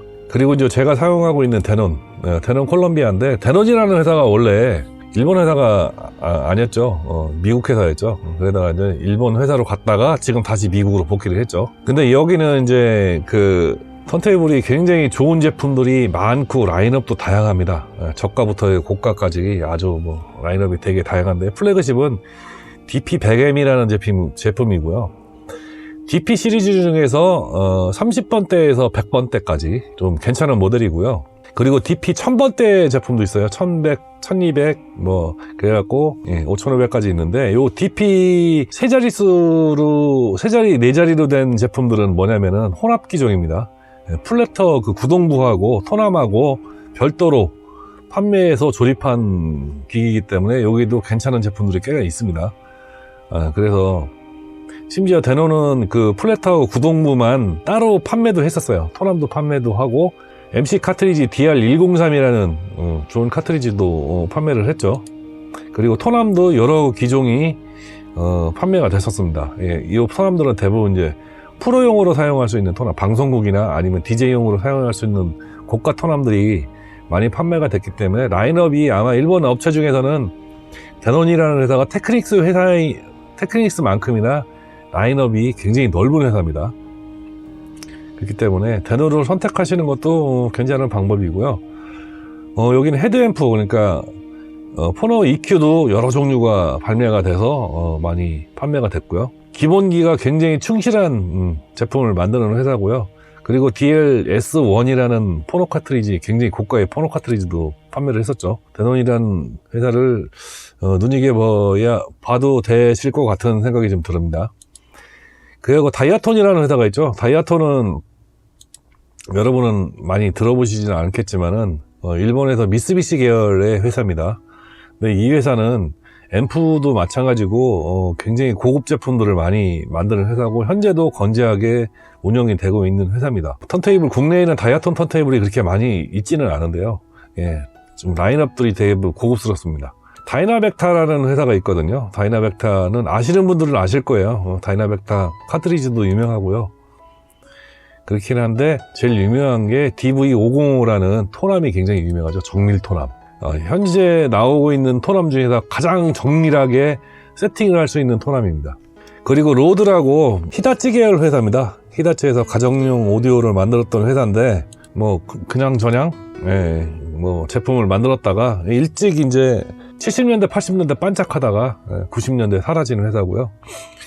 그리고 이제 여러분이 많이 아시는 국내에도 이제 되게 고급기를 많이 출시하고 있는 진공관 앰프도 있고요. SQ38 시리즈가 되게 유명하죠. 진공관 앰프를 만드는 회사고요.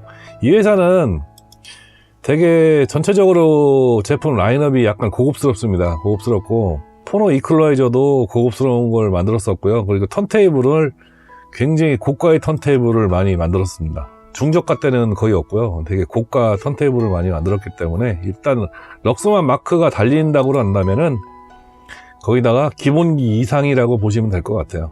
예, 플래그십은 PD5라고 이게 80년도에 45만원짜리 제품이죠. 이게 뭐냐면 진공관 컴프레셔가 달려갖고 레코드판을 프레터에 이렇게 밀착시키는, 공기로 잡아 당겨갖고 밀착시키는 그런 제품인데 엄청나게 고가였죠. 지금도 이거 살려고 하면은 몇백만원 줘야 될 거예요. 그리고 매물도 잘 안 나오고 한번 소유자가 결정되면은 잘 안 파는 제품들을 많이 만드는 회사이기 때문에 럭스만이 그렇게 매물은 많지는 않습니다. 매물은 많지는 않은데 상태만 좋다고 하면은 믿고 쓸 수 있는 제품입니다. 그 다음에 여러분이 좋아하시는 마란츠, 미국 회사였다가 이제 일본 회사로 넘어왔는데 80년대 이 회사가 넘어온 게 70몇 년도인가 60몇 년도에 넘어와서 8, 90년을 구가를 하다가 다시 미국 회사로 넘어갔나 막 그럴 거예요. 근데 이상하게 아날로그 기기에는 그렇게 투자를 많이 안 했습니다. TT1000이라는 제품이 그나마 고가 제품이긴 한데 대부분 턴테이블이 다 중저가예요. 모델 6000번대가 국내에 지금 많이 들어와 있죠. 이게 이제 들어온 경로가 두 가지인데 하나는 용산에 있는 미군 부대에서 많이 들어왔고요. 70년대 80년대에 사우디에 일하러 가셨던 분들, 그런 분들이 많이 사갖고 들어왔던 모델 중에 하나가 6000번대 모델들이 아마 그때 들어와서 6300 같은 경우도 약간 고가이긴 한데 69,000원짜리이긴 한데 70년대에 만들었던 제품이긴 한데 이 제품도 아마 국내에서 굴러다니는 거 몇 대 봤습니다. 그냥 쓸만한 제품이다 라고 보시면 될 것 같고요. 마이크로라는 회사가 있는데 아시는 분들은 아시는 회사일 거예요. 마이크로도 굉장히 고가의 제품을 많이 만듭니다. 일본 아날로그 명가죠. 이 회사의 주력은 앰프보다는 CD하고 그리고 턴테이블이 주력입니다. 그래서 토남도 굉장히 좋은 토남들이 많고요. 특히 이제 카트리지가 좋은 것들이 상당히 많은 회사이기도 하고 아시는 분들은 아시는 그런 회사입니다. 마이크로는 그냥 회사 마크만 찍혀 있어도 괜찮은 제품이구나 라고 생각하시면 될 것 같아요. 가격도 안 쌉니다. 그럼 이케다라는 카트리지 제조 회사인데요. 국내에는 많이 알려지지는 않았는데 일단 MC 카트리지를 괜찮게 만드는 회사 중에 하나입니다. 고에츠라는 회사가 있어요. 고에츠, 원래 창업주이신 분은 돌아가셨고 그 아들분이 지금 제조를 하고 있는데 고에츠 블랙 그러면은 옛날에 90년대 오디오 좀 한다고 하는 분들은 고에츠 블랙 안 갖고 있으면은 오디오 한다고 얘기를 못할 정도로 수제조 고가 카트리지를 만드는 회사죠. 그 다음에는 온쿄 인테그라, 애석하게 최근에 부도가 났다는 설이 있더라고요. 이제 대중적인 제품은 온쿄라고 만들고 이제 중고가 제품은 이제 인테그라라고 만들어서 판매를 했었는데요. 그렇게 아날로그 제품 쪽에서는 그렇게 많이 신경을 쓰지 않았던 것 같아요. 국내에도 온쿄 제품을 턴테이블을 제가 많이 못 봤고요. 중고 매물도 그렇게 많지는 않습니다. 뭐 여기도 뭐 마찬가지로 고가 턴테이블을 만들긴 했었는데 국내에는 유통이 많이 안 됐던 것 같고요. 그 다음에 낙가미찌는 카세트 데크를 이제 주로 만드는 회사인데 뭐 드래곤이라고 하면 다 아실 거예요. 낙가미찌 드래곤 그러면 모르는 분이 없죠. 뭐 80년대 대단한 명성을 갖고 있었던 제품이긴 한데 아날로그 쪽에서는 이렇게 많이 신경을 안 썼던 것 같아요. 근데 아날로그 드래곤이라는 제품이 있어요. 드래곤이라는 제품도 있고요. TX1000이라는 제품이 있는데 이건 뭐 굉장히 고가긴 한데 지금도 국내 매물을 제가 몇 번 목격을 했습니다. 몇 번 목격을 했었는데 지금도 굉장히 고가에 팔리고 있어요. 뭐 몇 제품 대지는 라인업이 많지는 않은데 일단 여기는 굉장히 고가 제품만 만들었다는 거, 그 정도 알아두시면 될 것 같고요.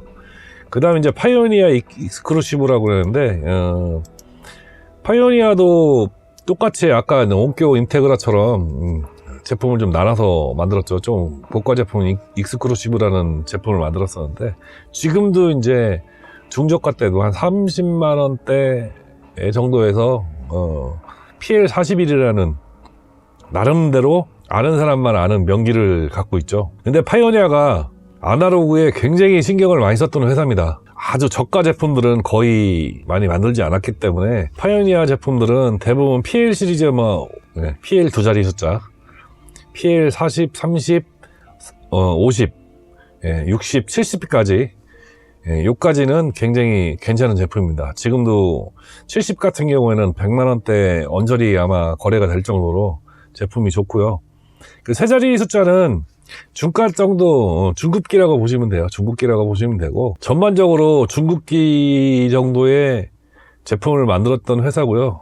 네 자리 수는 걸으시는 게 좋고, 네 자리면은 몇 달 안 되는데, 네 자리는 저가대 제품을 사고 있는데, 파이오니아 중가대 제품들을, 파이오니아 PL 세 자리수, 518, 500, 이런 제품들은 쓸만합니다. 그냥. 제 성능을 가격대에 내주는 제품들이 있던 것 같아요. 지금 중고가 한 2, 30만원 정도 하는데, 딱 2, 30만원짜리 제품이고요. PL41은 제가 들어봐도 가격 대비 성능이 괜찮고, 또 고장이 잘 안 나고, 나름대로 인정을 해주는 제품이기 때문에 쓸만 하실 거예요. 산수이는 아날로그 쪽에 많이 신경을 안 썼죠. 산수이 제품은 아날로그가 그렇게 많지 않습니다. 저도 몇 개 모델을 보긴 했는데요. 그냥 중가대 정도 그냥 그런 성능이었던 것 같고, 국내 산수이 제품이 생각보다는 턴테이블을 그렇게 여러 모델이 돌아다니는 걸 못 봤습니다. 그러니까 소니 중고가 쪽에는 이제 에스프리트라는 이름으로 나갔었는데 70년대 제품만 국내에서 굴러다니고 이상하게 8, 90년대 제품이 없더라고요. 소니는. 저도 소니 제품은 8, 90년대 제품을 못 뽑았던 것 같아요. 안타까운 얘기지만은 8, 90년대는 제품은 못 보고 70년대에 아주 오래된 제품들만 좀 몇 제품 가끔가다 한 번씩 거래가 되는 것 같은데 소니는 그렇게 좋은 제품이 없었던 것 같습니다. 일본 사이트에서는 꽤 괜찮은 제품들이 여러 제품들이 보이는데 이상하게 국내에서는 그렇게 소니 제품이 좋은 제품이 없었던 것 같아요. 토남도 많이 만들고 카트리지도 있고 그런데 실제 제품은 못 봤고요. 그 티악, 에스테릭, 타스캄 이렇게 만드는데 가정용은 티악, 좀 고급 제품은 에스테릭, 그리고 방송 프로용은 타스캄이라는 제품으로 많이 판매를 했었는데요. CD, 테이프 덱 이런 것은 많이 있는데 8, 90년대 제품은 거의 아날로그가 없고요. 최근에 이제 티악이라는 메이커로 해서 중저가 때 한 60만 원대인가요? 그 정도 제품이 이제 신제품 라인업이 많이 국내에도 출시가 되는 것 같아요. 신제품을 구매하실 분들은 티악 제품도 고려를 해보실 만하고요. 테크닉스는 턴테이블이라고 하면 꽉 잡고 있는 회사죠. 지금도 일본 스테레오라는 잡지들을 보면은 명기로 쳐주는 턴테이블이라고 한다고 하면은 LP12 손덱하고 SL1200 빠지지 않고 거론이 되죠. 빠지지 않고 거론이 되고, 지금 국내에도 아마 중고가 무지하게 많이 돌아다니고 있는데 가격이 계속 올라가고 있는 상태인 것 같아요. NK3D가 이제 가정용으로 나왔다 그래갖고 많이 얘기하시는데, 일본 쪽에서는 NK3D보다는 뭐 세븐까지인가 아마 나왔을 거예요. 이게 그 세븐이 나왔는데 최근에 아마 리뉴얼 돼갖고 이게 아마 리미티드도 나왔었고 골드가 아마 나왔을 거예요. 그래갖고 이게 리미티드가 나온 건 96년이네요. 10만엔. 그리고 그 이후에 나온 거는 꽤 비싸게 나왔던 것 같아요. 근데 국내에서도 지금 가격이 계속 올라가고 있죠. 예전에는 몇 년 전만 해도 한 40만원대 이렇게 거래가 되다가 지금 6, 70만원까지 올라갔더라고요. 왜 자꾸 가격이 올라가는지 모르겠어요. 시간은 더 지나고 있는데. 저도 잠깐 써봤는데 다시 생각은 나요. 근데 뭐 아이고 이게 뭐 좋다 뭐 그런 건 못 느끼겠고, 데론 DP590A라고 비교해서 뭐 이게 훨씬 더 1200이 더 좋다. 글쎄요. 그냥 DJ들한테 피치 조정하고 뭐 그러기는 좋은겠지만은 일반 사람들이 쓰기에는 저게 뭐 왜 좋은지를 모르겠어요. 그냥 좀 생김새가 좀 더 틈실하게 생긴 건 맞아요. 디자인적으로는 봐서는 저는 SL1200이 더 디자인적으로는 완성도가 높다고 생각해요. 좀 그래도 좀 있어 보이는 디자인인데 DP590L은 토남이 너무 좀 허접하게 생긴 것 같아갖고 싸구려 토남 같이 생겨갖고, SL1200 상태 좋은 거 있으면 DP590L하고 바꾸면 저는 바꿀 것 같아요. DP590L보다는 1200이 더 쌌었는데 지금은 가격이 비슷해졌습니다. 그리고 트리오 캐노드도 꽤 좋은 제품들을 많이 만들었습니다. KP07 같은 경우는 그 지지 방식 때문에 3점 지지 방식 명기 턴테이블이라고 보통 많이들 얘기하는 턴테이블도 있고요. 뭐 전체적으로 중고가대의 턴테이블을 많이 제작을 해서 캐노드나 트리오는 어떤 제품을 선택하셔도 그렇게 나쁜 선택은 아닐 것 같아요. 그 다음에 빅터도 여러 제품을 만들었었는데요. 턴테이블 중에서도 저가에서부터 고가까지 턴테이블 제품들을 많이 만들었습니다. 그래서 국내에서 지금 많이 인기 있는 제품들은 QL 시리즈가 많이 이제 국내에서 판매가 되고 가격도 적당한 것 같고요. 뭐 그냥 괜찮은 것 같아요. 보통 40만원에서 조금 고급 제품들은 뭐 60만원 정도, 6, 70만원.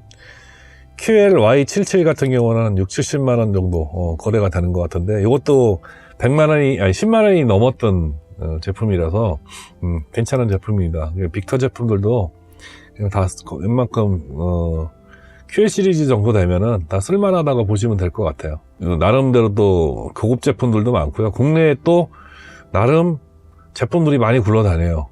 그리고 야마 제품이 있는데, 야마 제품들이 지금 국내에서 한때 유행을 쓸고 지나갔었죠. 지나가서 지금도 많이 알고 계시는데, 국내에서는 이제 많이 보이는 게 GT750하고 750이 많이 보이고요. 1000도 많이 보이고, 2000은 이제 가끔가다 한 번씩 보이는데, 2000은 가격을 굉장히 세게 모르시는 것 같더라고요.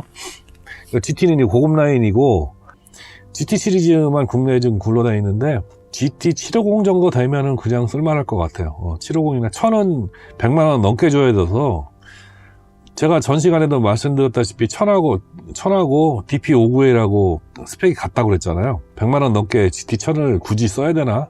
라는 생각이 좀 들기도 하고요. 그래서 일본 제품들을 좀 알아봤고요. 그 다음에는 이제 유럽산 제품을 좀 알아보겠습니다. 적혀진 거 외에도 어마어마한 많은 제품들이 있죠. 뭐 수만 가지 있는데 그걸 다 거론한다는 건 시간적으로도 뭐 불가능한 얘기고요.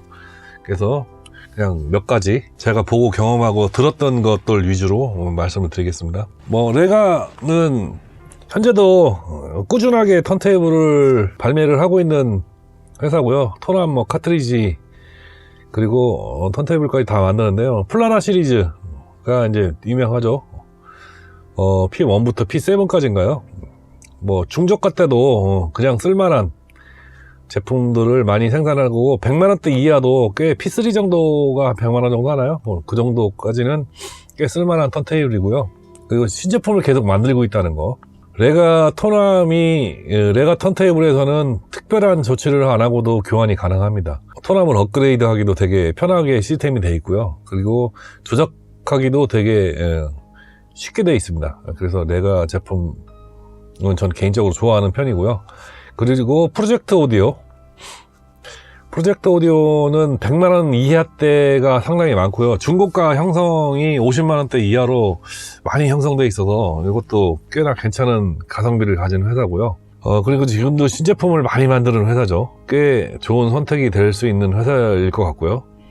그리고 AR, 네, XA, 뭐 XE 이렇게 나오는데, XA는 지금도 명기에 들어가는 아주 간단한 방식의 턴테이블이긴 한데, 진짜 만드는 거 보면 되게 허접한데요. 소리는 또 들어보면 납득이 갑니다. 가격이 뭐 35만원, 40만원 정도 하는 것 같은데, XE는 한 6, 70만원 그 정도 거래가 되는 것 같긴 한데, XE는 그래도 좀 생김새가 괜찮은데, XA는, 그런데 꽤나 성능이 괜찮은, 그렇지만 헤드쉘이 플라스틱으로 되어 있습니다. 그래갖고 헤드쉘이 만약에 파손이 되면은 조금 곤란한 그런 턴테이블이기도 하고요.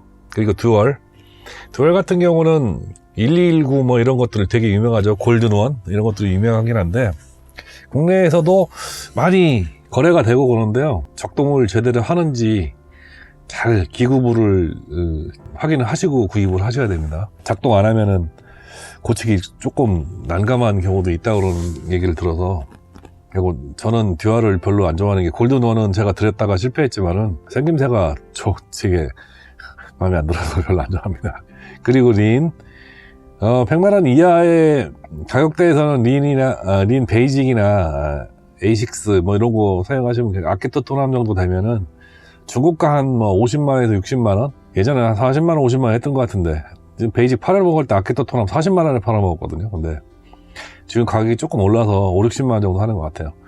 근데 이 정도 선택도 중급기 정도로는 괜찮을 것 같고요. 뭐 플래그십으로는 LPCB 손대기라는 거 되게 유명하죠. 뭐 린이라는 회사가 뭐 앰프도 만들고 뭐 스피커도 만들고 뭐 종합 메이커이기 때문에 좋은 제품들이 많습니다. 그리고 미셸 엔지니어링, 자이로덱이라는 아주 걸출한 턴테이블을 만드는 회사죠. 미셸 엔지니어링하고 오라클하고 생긴 게 좀 비슷하긴 한데, 오라클은 델피라는 그 아크릴로 된 아주 그냥 어마무시한 턴테이블을 만드는 회사고요. 뭐 오르토폰 그러면 모르시는 분 있을까요? 오르토폰 오디오를 하신다고 하면 다 오르토폰은 웬만하면 다 아실 것 같아요. 토남 카트리지, 그리고 뭐 토남은 RPG 309, SPU 뭐 이런 거 토남도 유명하고요. 뭐 여러 가지 뭐 유명한 회사죠. 뭐 명가입니다. 그리고 클리어 오디오라고 아크릴로 이제 베이스를 만들어서 이쁘게 만든 제품들을 많이 만드는 회사고요. 가라드 301 아이들러 방식의 원조죠. 과거의 영광을 먹고 사는 회사죠. 지금 망한 지 오래됐는데 제품들을 워낙 많이 만들어내서 지금도 많이 팔리고 있고 중고거래도 많고요. 지금 가격도 꽤 아직도 비싸죠. 그래암 펜타임이라는 제품이 플래그십이죠. 이 회사는 턴테이블도 잘 만드는데 유닛 피퐁 방식의 토남도 잘 만듭니다. 토남이 굉장히 유명하고요. 그래암하고 비슷한 형태의 제품을 만들어내가 이제 노팅엄 아날로그라고 그래요. 홀라이존이라는 그 플래그십이 있고요. 그리고 이제 록산, 적시스, TMS, 뭐 시라즈 카트리지 뭐 이런 걸 유명한 회사인데 국내에서는 이렇게 인지도가 없는 것 같아요. 일본 쪽에서는 굉장히 유명한 것 같은데 적시스나 TMS는 일본에서도 고급이거든요. 근데 고급이라고 쳐주는 것 같고, 그런데 국내에서는 꽤나 인기가 없는 것 같아요. 적시스 같은 게 꽤나 고가의 턴테이블인데도 불구하고 국내에서는 굉장히 저렴하게 판매가 되는 걸 봤거든요.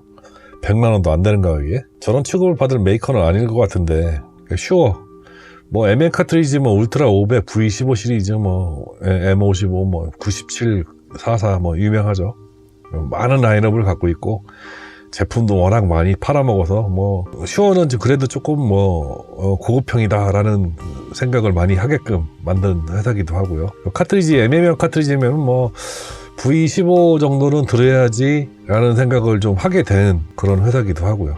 그 SME는 뭐 토남 카트리지 뭐 이런 걸로 되게 유명한 회사고요. 뭐 시리즈 V, 그리고 3시리즈 토남, 그리고 뭐 턴테이블도 만드는데 턴테이블도 굉장히 고가죠. 3시리즈 토남도 가격이 꽤 많이 올라서 지금은 사기가 거북해질 정도로 가격이 좀 있는 토남이 돼버렸어요.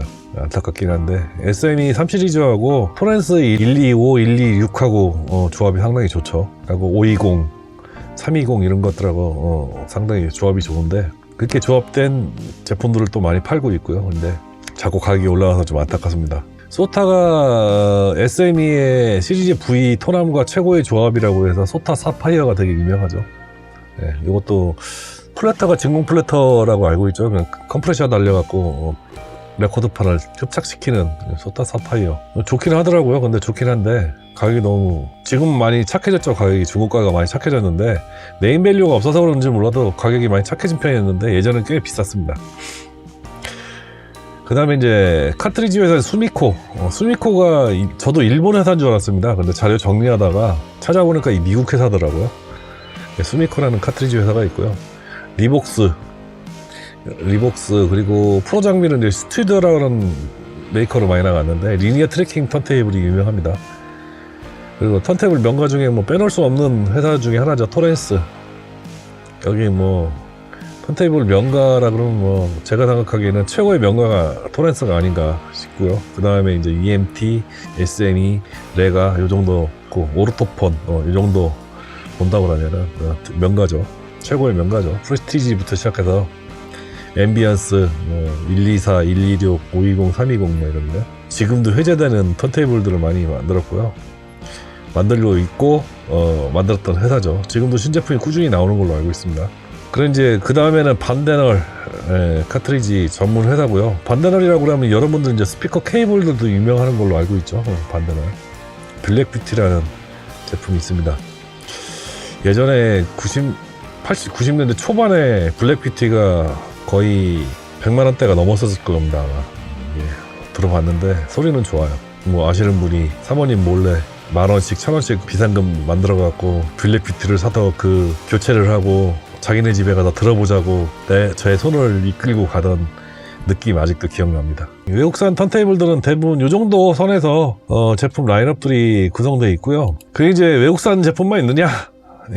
국내에도 꽤 오래 턴테이블을 생산하는 회사가 있습니다. 진선 오디오라고. 아이리스 1부터 5까지 있는데 5는 조금 그런 것 같고 4 정도.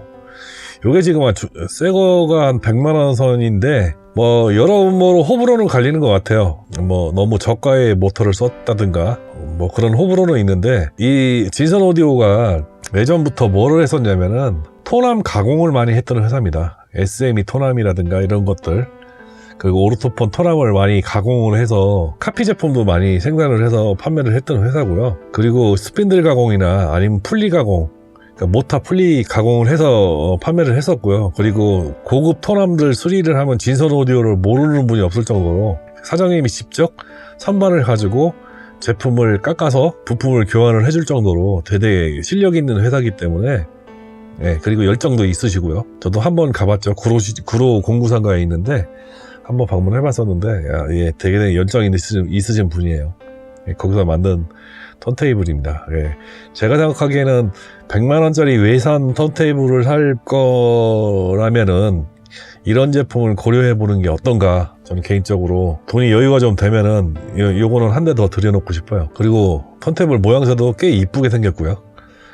주목해 볼 만한 제품인 것 같습니다. 오늘은 일본산 메이커, 그리고 유럽, 미국산 메이커, 그리고 국산 메이커까지 메이커별로 제품들 라인업을 좀 알아봤습니다. 다음 시간에는 어떤 카트리지를 선택해야 될까, 나에게 맞는 카트리지가 무엇인가, 그리고 턴테이블 부속 장비, 그 턴테이블 사용에 주의해야 될 사항, 이렇게 해서 진행을 하겠습니다.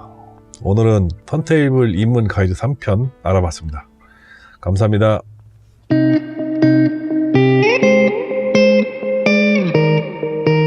안녕하십니까. 턴테이블 입문 가이드 마지막 편, 카트리지 선택부터 수리 정보까지 오늘 말씀을 드리겠습니다.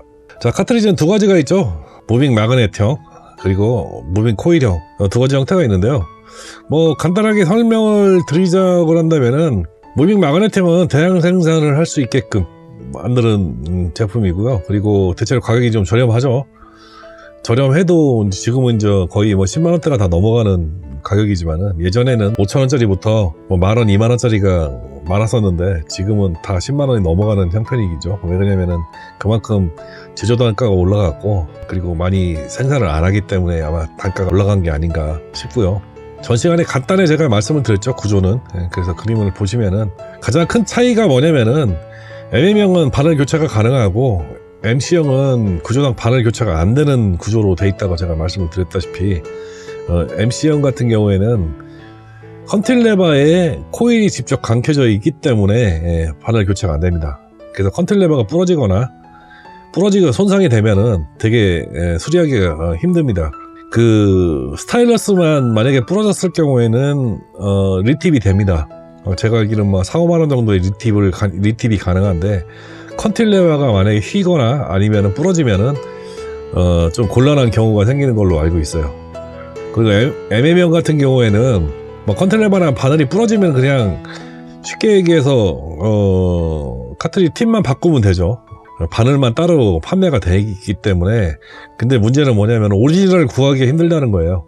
옛날에 만들었던 오리지널들, 그러니까 뭐 M52 같은 경우 지금 교체형 바늘이 아마 일본에서 재생산한 것들이 한 35,000원 그 정도 하는 것 같고요.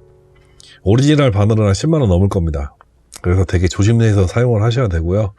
그나마 다행인 것은 교체할 수 있는 바늘이 나온다는 게 참 다행인 것 같고요. 그 MM형의 최대 단점은 뭐냐면, 시간이 지나면은 그 컨틸레바를 지지하고 있는 댐퍼가 경화돼서 음질이 바뀐다는 거죠. 겪는 변화가 좀 있다는 단점이 좀 있습니다. 그리고 뭐 MM형의 최대 장점이죠. 출력이 높죠. 보통 2.0mV에서 한 5mV 정도 나오는데, 요즘은 한 6mV 가까이 나오는 것도 있고, 여러분들이 많이 아시는 M55E 같은 경우는 5.5까지 나옵니다. 카트리지가 MM형이 좀 싼 것들은 스타일러스가 세라믹으로 된 것도 있습니다. 세라믹으로 된 것도 있고요. 그리고 짝퉁이 좀 많습니다. 시오 같은 경우도 미국 공장에서 멕시코 공장으로 80년대에 이사를 갔지만은 아예 그냥 시오 마크가 찍혀 있는데 아예 근본도 없는 제품도 있고요. 그래서 짝퉁이 좀 존재하는 걸로 알고 있고요. MM형 같은 경우는 장점도 있고 단점도 있는데, 일반적으로 음악을 즐기기에는 제가 보기에는 MM형이 되게 편한 것 같아요. 제가 써봐도 편하고요. 그리고 MC형 같은 경우 컨틸레바가 되게 가늘어요. 거의 머리카락 굵기보다 조금 더 굵기 때문에 조금만 실수하면은 그냥 날아가는 거죠. 그래서 MM형이 더 취급하기가 더 용이하지 않은가, 개인적으로 생각을 하고요. MC형은 출력도 MM형의 한 10분의 1 정도밖에 안 나옵니다. 보통 0.2에서 0.4mV 정도에 나와서, 포노앰프에 MC형이 입력이 안 되는 포노앰프를 사용하려면은 스왑트랜스라는 걸 꼭 사용을 해야 됩니다. 그 전에 파트리지하고 웨스턴에서 말씀드렸던 그런 스왑트랜스를 사용해야 되는데, 그 스왑트랜스도 가격이 좀 나갑니다. 통상 중고가가 보통 한 20만 원 이상 형성이 돼 있죠. 제일 유명한 게 이제 오르토폰의 T20MK2 같은 경우도 중고가가 거의 20만 원이죠. 그리고 그 외에 30 같은 경우는 한 60만 원 이상 되고, 2000 같은 경우는 예전도 100만 원인데 지금도 아마 100만 원 언저리 가는 걸로 알고 있어요. 그러니까 그런 스왑트랜스를 사용해야 되는 좀 단점이 있고요. 그리고 스왑트랜스를 사용함으로써 케이블도 하나 더 늘어나게 되겠죠. 그리고 MC형 바늘 같은 경우는 이제 갈수록 구하기도 힘들고요. 가격도 이제 갈수록 비싸지고 있죠. 지금은 뭐 MC형 바늘 같은 경우는 웬만하면 다 거의 100만 원대 육박하는 걸로 알고 있습니다. 100만 원 이하의 MC형 바늘은 그렇게 구하기가 쉽지는 않고요. 그리고 뭐 천정부지로 가격이 올라서, 예전에는 비싸도 한 100에서 한 200만 원 요 언저리였었는데, 지금은 거의 1000만 원대가 육박하는 MC형 바늘도 나온 걸로 알고 있는데, 가격이 지금 천정부지로 올라가고 있는 것 자체가 생산량도 적을 뿐더러, 또 MC형을 가공할 때 컨틸레바에다가 코일을 감아야 되기 때문에 작업 소요가 많죠. 자꾸 가격이 올라가는 게 아닌가, 그렇게 생각이 되고요. 음에 대한 그런 그 섬세함이나 그런 것들은 MC형이 조금 더 우세한 것 같아요. 제가 들어봐도 MC형이 좀 더 우세한 것 같고요. MM형이 줄 수 없는 거는 별로 없는 것 같은데, 어떻게든 뭐 더 세밀한 소리가 나는 거는 컨틸레바 굵기라든가 아니면 뭐 스타일러스의 굵기, 뭐 이런 것의 차이 때문에 아마 그런 걸 수도 있고, 트래킹 능력이 훨씬 더 좋은 건 느낌은 듭니다. 그래서 MM형을 많이 좋아하시는 분도 있고, 또 음색이 MM형을 더 좋아하시는 분도 있는 것 같고요. 요즘에는 고출력 MC형 바늘도 나옵니다. 그래도 뭐 출력은 많이 딸리기는 하는데, 뭐 한 2mV 정도 되는 MC형 바늘도 나오기 때문에 그런 것도 사용하시는 것도 괜찮은 방법이라고 생각을 합니다. 그러니까 스타일러스 형태에 따라서 이제 많이 이제 뭐 구분을 하기도 하는데요. 중저가형들은 이제 라운드형이나 아니면 타원형의 바늘들을 많이 좀 사용을 하고요.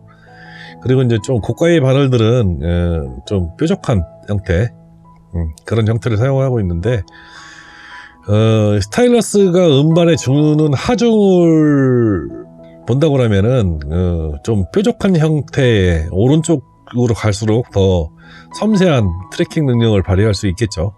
오른쪽으로 갈수록 좀 고가입니다. 가격도 비싸고 가공하기도 힘들고요. 대부분 세라믹 바늘들이 라운드형 바늘을 많이 채택을 하고 있고요. 다이아몬드 바늘도 저가형들은 라운드형을 많이 채용을 하고 있고, 고가들은 이제 뾰족한 형태를 많이 채용을 하고 있습니다. 바늘 팁이 되게 눈에 보이지 노안이 있으신 분은 잘 안 보일 정도로 작습니다. 그리고 투명하기 때문에 눈에 잘 보이지도 않고요. 바늘이 떨어졌는지 날아갔는지도 모르고 사용이 안 되죠. 사용하려다 보니까 바늘이 없네, 이런 분들도 많이 있는 걸로 알고 있습니다. 그리고 카트리지 수명이요, 보통 300시간에다 한 1000시간 정도 된다고 그러는데, 라운드형 바늘들이 대부분 수명이 좀 짧습니다. 뾰족한 형태가 좀 수명이 더 긴데, 이게 참 어려운 게 1000시간을 써도 음질이나 음색이 구별하기 좀 어렵답니다. 저도 마찬가지지만은, 저도 MC형 바늘을 갖고 있는데, MM형 지금 OM30 같은 경우도 저거 최소한 못해도 한 300에서 한 500시간 가까이 사용을 한 것 같아요. 저 다이아몬드 TV거든요. 그때나 지금이랑 음질이 똑같은 것 같아요. 별 느낌이 없고요. MC형 바늘도 마찬가지고. 그래서 수명이 다한 중고를 구입할 경우도 있기 때문에 중고 거래는 상당히 주의하셔야 될 것 같아요. 스타일러스를 좀 확대경 같은 걸로 좀 보고서 확인을 하고 구입을 하셔야지, 잘못하면은 뾰족하게 만든 마이크로 리치 방식인데 라고 샀는데 나중에 갖고 와보니까 다 닳아갖고 원형 바늘이 돼 있는 경우도 있지 않은가 싶은 생각이 드는데, 제가 생각하기에는 그렇게 다를 때까지 쓰는 분이 있을까요? 대부분 수명이 다해서 카트리지를 버리는 것보다는 부러뜨려 갖고 못 쓰는 경우가 훨씬 많죠. 보통 1000시간이라고 그러면 하루에 1시간씩 들으면은 1000일이면 보통 얼마 정도 돼요? 보통 한 3년 정도 되겠네요. 하루에 1시간 정도 들으면 한 3년 정도 듣는다고 보시면 되는데, 그렇게까지 짧게 들으시는 분은 없고요. 대부분 한번 사시면 몇십 년 쓰시잖아요. 바늘 부러질 때까지. 그러니까 걱정 안 하시고 사용하셔도 될 것 같고요. 다만 관리를 좀 하셔야겠죠. 청소도 가끔 해주시고, 알코올 같은 걸로 좀 청소를 한다든가, 아니면 전용 스타일러스 청소 도구를 사용하신다든가, 그래서 청소를 해주셔야 돼야지 수명을 길게 사용하실 수 있고요. 턴테이블 부속 장비를 좀 알아볼게요. 턴테이블 부속 장비 중에서 이제 제일 중요한 게 이제 포노 앰프 같은 경우는 이제 포노 단자가 없는 경우, 앰프에 포노 앰프가 내장되어 있지 않은 경우는 사용할 수밖에 없는데, 그리고 저가의 포노 앰프인 경우도 포노 앰프가 되게 시원찮게끔 구성이 되어 있다고 그러면은 포노 앰프를 사용하시는 게 좋고요. 그리고 턴테이블 재생 품질에 전 시간에도 잠깐 얘기했지만 많은 영향을 줍니다. 실질적인 음질에 엄청난 영향을 주기 때문에 좋은 포노 앰프를 사용하는 것이 LP를 듣기에는 상당히 좋은 수단이 되고요. 진공관하고 세퍼레이트, 그러니까 일반 TR로 돼 있는 거나 아니면 IC로 돼 있는 거하고 음질적인 차이보다는 좀 음색적으로 진공관 쪽이 좀 따뜻하고 훨씬 더 인간적인 소리가 나지 않는가. 저도 진공관을 사용하고 있는데요. 진공관이 좀 소리가 더 유연합니다. 딱히 음색으로 표현하기는 좀 곤란하긴 한데, 좀 일반 TR 제품들 같은 경우는 좀 딱딱하고 섬세한 느낌이 나는데, 진공관은 푸근한 느낌이 좀 있죠. 유연하고 푸근한 느낌이 좀 있어서 듣기에는 진공관이 훨씬 더 좋습니다. 나이가 있으신 분들은 진공관 쪽으로 가시는 게 좋을 것 같고, 좀 젊으신 분들은 세퍼레이트로 그냥 TR 쪽으로 가는 것도 방법이긴 한데, 대부분 좀 좋은 제품을 사용하는 게 포노 앰프는 가급적 좋은 소리를 들을 수 있습니다.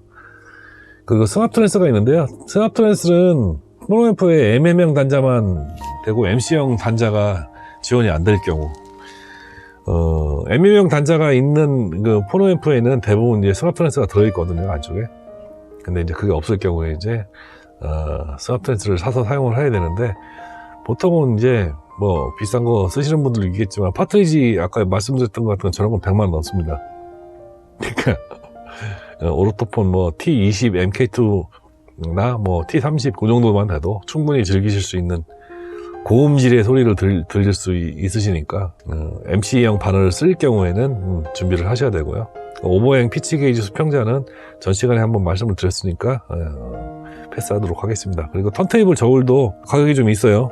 정확하게 무게 밸런스를 맞추려면 턴테이블 저울이 있는 게 좋겠지만은 대부분 뒤에 있는 무게추로만 맞춰도 어느 정도 80% 정도는 맞출 수 있기 때문에 그게 뭐 트래킹 포스가 딱 정해져 있는 게 아니고 대부분 조금 트래킹 포스를 무게를 약간 가볍게 가시는 분들은 가벼운 소리가 나고 좀 무겁게 가시는 분들은 좀 무거운 소리가 난다는데 제 적정 트래킹 포스를 쓰시는 게 좋을 것 같고요. 그래서 오차는 그렇게 많이 안 나니까 뭐 저울까지는 필요 없으시더라도 턴테이블 브러쉬 이런 거는 꼭 가지고 계셔야 됩니다. 카본으로 된 것도 있고 여러 가지 뭐 유형으로 된 것도 있고 있는데 브러쉬는 반드시 사용을 하셔야 됩니다. 그리고 라벨 보호기, 턴테이블 LP판을 청소할 때 라벨 보호기 끼고서 이제 전 시간에 한번 말씀을 드렸었죠. 퐁퐁이나 미지근한 물로 청소를 하시면은 훨씬 더 좋은 음질을 들으실 수 있다고. 그리고 설치 조건이나 이제 주의사항은 말씀을 드릴 텐데요. 턴테이블의 적은 가장 큰 적은 진동입니다. 진동. 간혹 가다가 이렇게 오디오 리뷰라든가 이런 거 보시면은 턴테이블을 스피커 위에 올려놓으신 분도 있더라고요. 안 듣는다는 얘기인지 아니면 그렇게 놓고 들으시는지는 모르겠는데 턴테이블을 스피커 위에다 올려놓는다는 생각은 저는 한 번도 안 해봤어요. 왜 그러냐면 오디오 기기 중에 제일 심하게 진동하는 게 스피커잖아요. 그리고 그 다음에 파워앰프 진동 없을 것 같죠? 파워앰프도 진동이 있습니다. 트랜스가 들어있기 때문에 진동을 합니다. 트랜스 울림 때문에 소리도 나고 그러는 거거든요. 스피커 위에다가 턴테이블을 올려놓는다는 것은 있을 수 없는 얘기죠. 그리고 이제 바닥 베이스에 무거운 돌이나 나무를 까는 것도 상당히 좋습니다. 나무를 저도 한 15kg 이상 되는 나무를 깔아보기도 했고 오석을 깔고 그 위에다 턴테이블을 올려놨는데요. 느낌상 차이는 솔직히는 안 나는데 마음의 안정감이 있습니다. 나무에다 올려놓으면 좀 부드러운 소리가 나고 돌에다 올려놓으면 조금 단단한 소리가 난다는 그런 얘기도 있는데 그건 뭐 귀로는 못 느끼겠고요. 하여간 뭐 이렇게 올려놓으면 좋고요. 그리고 진동이 있을 만한 물건 뭐 스피커나 냉장고, 에어컨, 세탁기 근처에서는 설치를 안 하시는 게 좋아요. 가급적 멀리 설치하시는 게 좋고요. 왜 그러냐면 다 진동이 있는 거잖아요. 에어컨도 상당히 많이 떨립니다. 에어컨 가동할 때 손으로 만져보면 꽤 많이 움직이고요. 세탁기도 만약에 같은 거실에 만약에 뭐 같은 공간에 설치를 할 수는 없겠지만은 특히 이제 원룸 같은 데 세탁기하고 가까이 설치를 하면은 좋지는 않습니다. 그래서 그런 것들은 좀 멀리 설치하고요. 장식장 보통 통상은 이제 턴테이블 이렇게 뚜껑을 열었다 닫았다 하기 때문에 공간 때문에 맨 위에다 설치를 많이 하시는데요. 맨 위에다 설치하는 것보다는 장식장 높이 설치하시는 것보다는 바닥에 돌이나 나무를 깔고 설치하시는 게 훨씬 더 좋습니다. 구조상 어쩔 수 없어서 바닥에 설치를 못할 경우에는 장식장 가장 낮은 면 아래 칸에다 설치하는 게 좋고요. 그렇게 설치하면은 그나마 좀 안정된 플레이가 가능합니다. 그리고 턴테이블이 또 멀리 해야 될 게 뭐냐면은 먼지는 곧 잡음입니다. 스타일러스의 먼지도 잡음을 일으킬 수가 있고요. 또 한 가지 LP판의 먼지도 잡음을 일으킬 수 있기 때문에 먼지는 잡음이라고 생각해야 됩니다. 특히 담배 연기도 많이 쏘이면은 잡음 납니다. 턴테이블 위에 레코드판을 오래 올려놓지 마세요. 먼지가 안 들어갈 수가 없어요. 항상 턴테이블 플레이를 하시고 LP판은 다시 빼서 LP 집에다 넣으시는 게 가장 먼지를 안 쏘이는 방법이에요. 잡음이 안 나게 하는 방법입니다. 턴테이블 위에다 오래 방치하시면요. 나중에 LP판을 닦아보면은 새까맣게 꾸정물 나옵니다. 가급적 관리를 좀 잘 하시고요. 그리고 창가나 에어컨, 컴퓨터, 먼지를 빨아들이는 기구가 있는 부분, 그러니까 먼지를 발생하는 부분에 근처에다가 턴테이블을 설치하는 것도 피하셔야 될 거고요. 앞에 말씀드렸다시피 LP나 턴테이블 이용 시 먼지 유입을 최대한 줄이게 LP는 항상 LP 집에다 보관하시고 턴테이블도 가급적이면은 부직포 같은 걸 좀 덮으셔갖고 먼지를 좀 줄여야 된다고 생각을 합니다. 주기적으로 LP나 카트리지 컨틸레바 스타일러스는 전용 공구를 이용해서 청소를 해주시는 것이 좋습니다. 그리고 플레이 하기 전에는 반드시 LP는 먼지는 닦고서 플레이를 하시는 게 좋고요. 옛날에 혹시 DJ 카페나 뭐 이런 데 가보시면은 DJ들이 이렇게 음반 틀을 때 위에다 스프레이로 물 막 뿌리잖아요. 실제적으로 잡음이 많은 음반들은 스프레이에 물을 뿌리고서 플레이를 시키면은 확실히 잡음이 줄어요. 그것 때문에 거기다 물 뿌리는 거거든요. 그게 먼지 때문에 그렇거든요. 근데 이제 원체적으로 LP에 흠집이 스크래치가 나는 것은 물을 아무리 뿌려도 방법이 없지만은, 그렇지 않고 먼지로 인한 잡음은 물을 뿌리면은 어느 정도 방지는 되는데, 대부분 카트리지에는 좋지 않겠죠. 하지 말으셔야 할 방법이긴 한데, 이게 먼지가 있거나 흠집이 있는 레코드를 계속 플레이를 하면은 결국은 스타일러스의 수명에 치명적입니다. 스타일러스가 비이상적으로 마모가 되고, 그 비이상적으로 마모가 된 게 다시 또 레코드판을 긁고 계속 이렇게 악순환되는 거죠. 그리고 중국 레코드를 사용하실 때는 플레이를 해보셔서 스크래치가 있는데 확인을 하시고요. 그 잡음이 많이 발생하지 않는 중국 음반을 사시는 게 좋습니다. 중국 음반이라고 저 음반 듣고 싶었는데 상태가 안 좋아도 덜컥 사버리면은 결국은 다른 좋은 판도 버리는 거기 때문에 가급적 똥판은 플레이 안 하는 걸로 하시는 게 좋습니다. 그리고 진짜 하지 말아야 될 거, 술 먹고도 턴테이블 만지는 거 아닙니다. 술 먹고 만지고 싶어도 그 음악 듣고 싶으면 CD로 들으세요. 사고치고 후회하시는 분들 되게 많이 봤습니다. 술 드시고 음악 한 거 듣겠다고 레코드판을 올려놓고 바늘을 이렇게 올려놓다가 손 떨어갖고 쿡 쑤셔 먹으면은 MC형 바늘 같은 컨테일러가 부러지고 판도, 레코드 판도 스크래치 나고 다 작살나는 거죠. 그래서 몇백만 원씩 해먹으시는 분들 많이 봤습니다.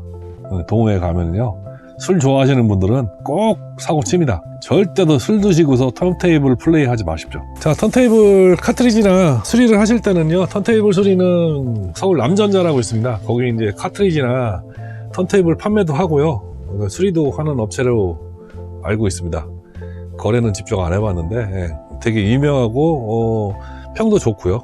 청계천 쪽에 있는 걸로 알고 있는데 서울 계신 분들은 이용해 보시는 것도 괜찮고요. 그리고 카트리지 리팁 하는 문제, MC형이나 MM형이나 스타일러스만 날아갔을 때 리팁을 해주는데 부산 대동전자라고 있습니다. 대동전자라고 있는데 리팁을 해줍니다.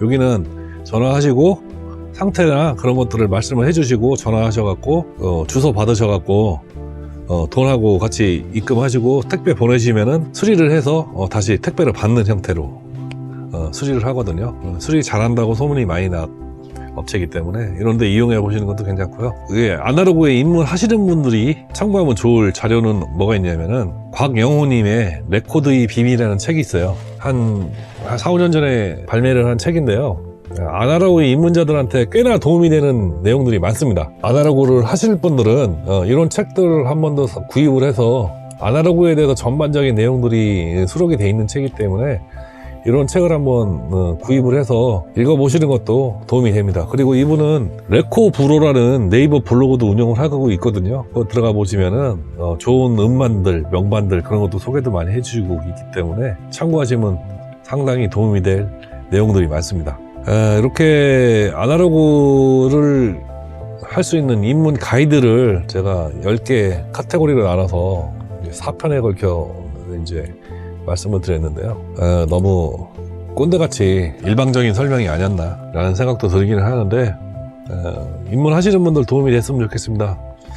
이거는 이제 각 편으로 나눠서 지금 4편으로 나눠서 나가고요. 제가 통합으로 한 편으로 정리를 해서 편집을 해서 다시 한번 올려드릴 테니까 한번 보시면은 전반적으로 쭉 훑어보면 그래도 개념은 잡고 갈 수 있을 정도가 되지 않을까 싶어서 일단 영상을 만들어 봤습니다. 여러분들한테 많이 도움이 되셨으면 하고요. 좋은 정보 있으면 댓글 많이 달아주시면 정보 공유가 되는 거기 때문에 댓글도 많이 달아주시고 여러분들도 좋은 음악 생활 하셨으면 좋겠습니다. 이상 턴테이블 입문 가이드 마치겠습니다. 감사합니다.